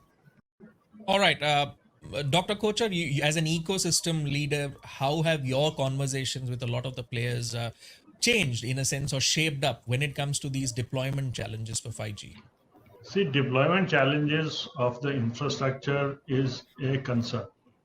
With the telecom industry bleeding, deployment challenge and rolling out fresh infrastructure definitely requires a lot of capex, which at this point of time, industry is not very able to do that. So therefore, the government has to step in. The government has to see this deployment of the infrastructure as a national effort. And the government has started taking steps in that direction. What Mr. Gupta said, fiber is a must. Definitely, fiber is a must. That is no gainsaying. But not, how will that fiber come? The government is saying that will have a fiber authority where we will share fiber so that everybody benefits and ultimately the citizen benefits, right? So this is one aspect the government is looking at. The second aspect we've been asking the government is to reduce the cost of spectrum, because the type of revenue that they will generate from the industries who ride on 5G will be much more than what they can get ab initio from us. So please reduce the revenue so that the operators can roll out a very versatile fiber network, and they are ready for the 5G rollout. Next part is 5G is not going to come universally at higher frequencies. 5G will be a combination of lower frequencies and higher frequencies deployment. Mainly, initially, it will be non-standalone 5G. And therefore, there will be different flavors of 5G coming in. At places, we will be able to use our existing 4G infrastructure. At places, we will not be able to use, where we will require new infrastructure. And that is why it will be in a phased manner. Okay, and depending on the application. As far as cloudification, network slicing, edge computing is concerned, these are the very features of 5G which are making it so attractive. Coming to you, Mr. Dangi, Mr. Vagadia earlier mentioned about the edge cloud, taking just that into context. How will data centers themselves transform as the 5G revolution picks up steam in India? I'm excited in terms of, so I'll take a step back and, give a same example that, tower sharing. The tower sharing has resolved the issue in terms of the coverage for multiple, telecom operators because they came together. I think this is the time that an edge cloud for 5G needs a consortium kind of effort. At a data center, we are ready with processing, we are ready for distributed storage, everything. But what connects my data center to the last pole or the smart pole that of the 5G is edge, and that edge is connected via Nexus, internet peering, doing any kind of a smart routing. So unless we work together and build this, bridge these gaps, I can say, which are very much evident now, is because the routing is dependent on the ISV, ISP, and the data center. We should get the entire experience for the user at the edge. Why can't we say that it's a 5G cloud that has all these participations? Solving the issue of processing, I think a lot of companies like Qualcomm, Intel have already solved it for us. So there are smart devices sitting, there are smart servers which are sitting at one side, but we have not have a strategy in terms of bringing it together and making it seamless. So our strategy on edge cloud on next gen is that we would go and co-create that entire edge cloud where different service providers can put their NFV workloads, the CDN providers his own workloads, so the web services, caching experience, and this is all built on open source with containerized things where you don't have a maximum capex because it is pay-per-use, consumption-based kind of stories. So I strongly believe that there is a need in terms of relooking at this consortium kind of effort. I'm not saying a legal kind of thing, but it is eminently required. All right, let's shift focus the conversation to security and data privacy challenges, and how they are being addressed, especially considering the exponential growth in heterogeneous sources of data, data diversity, and connection density that comes with the package, even as data interactions move closer to the edge. Mr. Gupta, your view on how security and data privacy challenges will be addressed? Yeah, so first of all, I think my view is that the data privacy or the localization of data within the country based upon the sectors, whether it's financial sector or telecom sector or banking or other personal data being used in the e-commerce doesn't change from the network technologies like 4G, 5G, or maybe for that matter fiber to the home or Wi-Fi 6. The laws of the land remains the same, and the compliance guidelines for whether OTT providers or for device or application providers, including the network service operators, continues to be the same.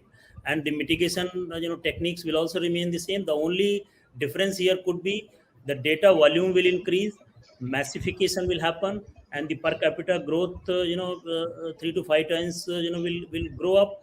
And definitely the, data going to the edge and to the cloud will require some, additional, and I would say evolved techniques to manage the data security.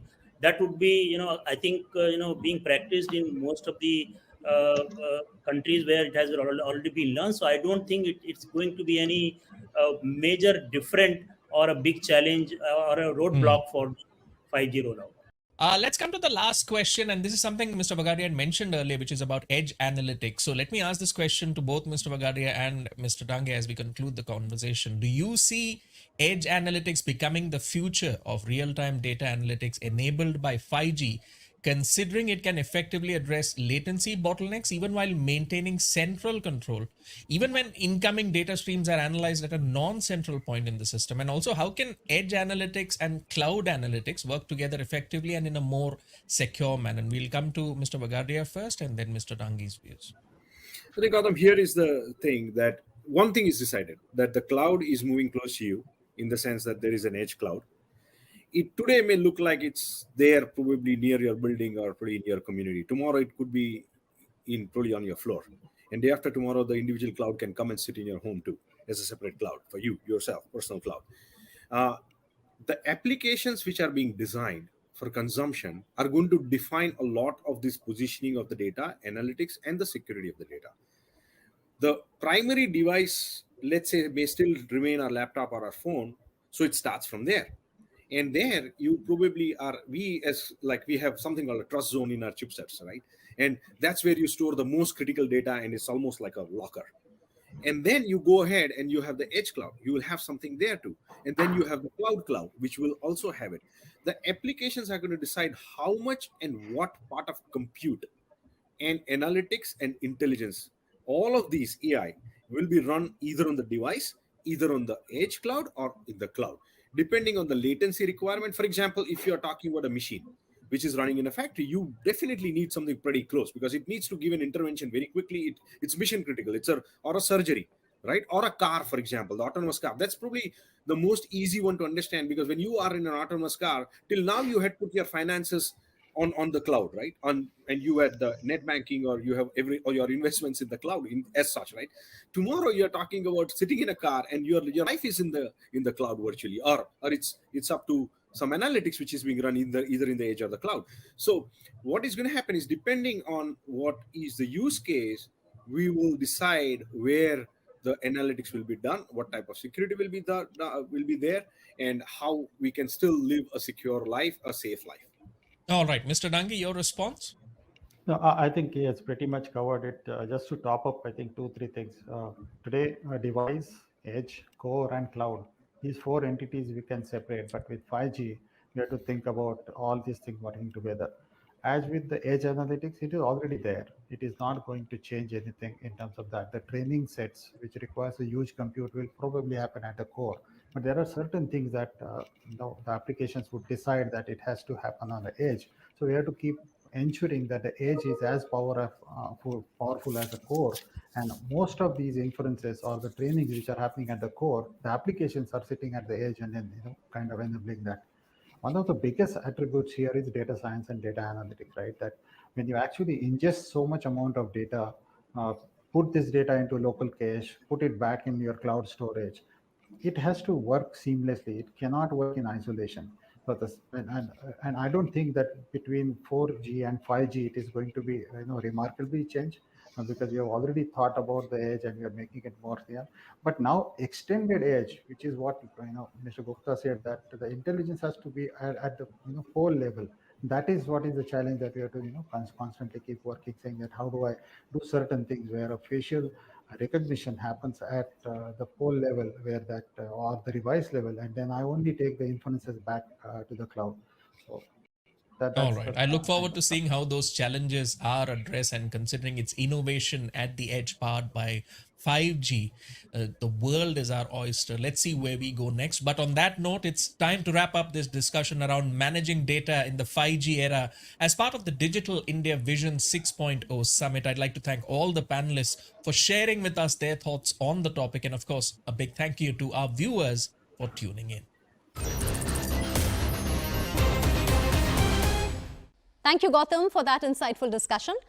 As we draw the curtain over the month-long campaign of Digital India Vision 6.0, where we have showcased stories of digital innovation across sectors and brought to you opinions and interviews of policy makers, change makers, and eminent thought leaders across the industries to help draw up the blueprint for the digital future.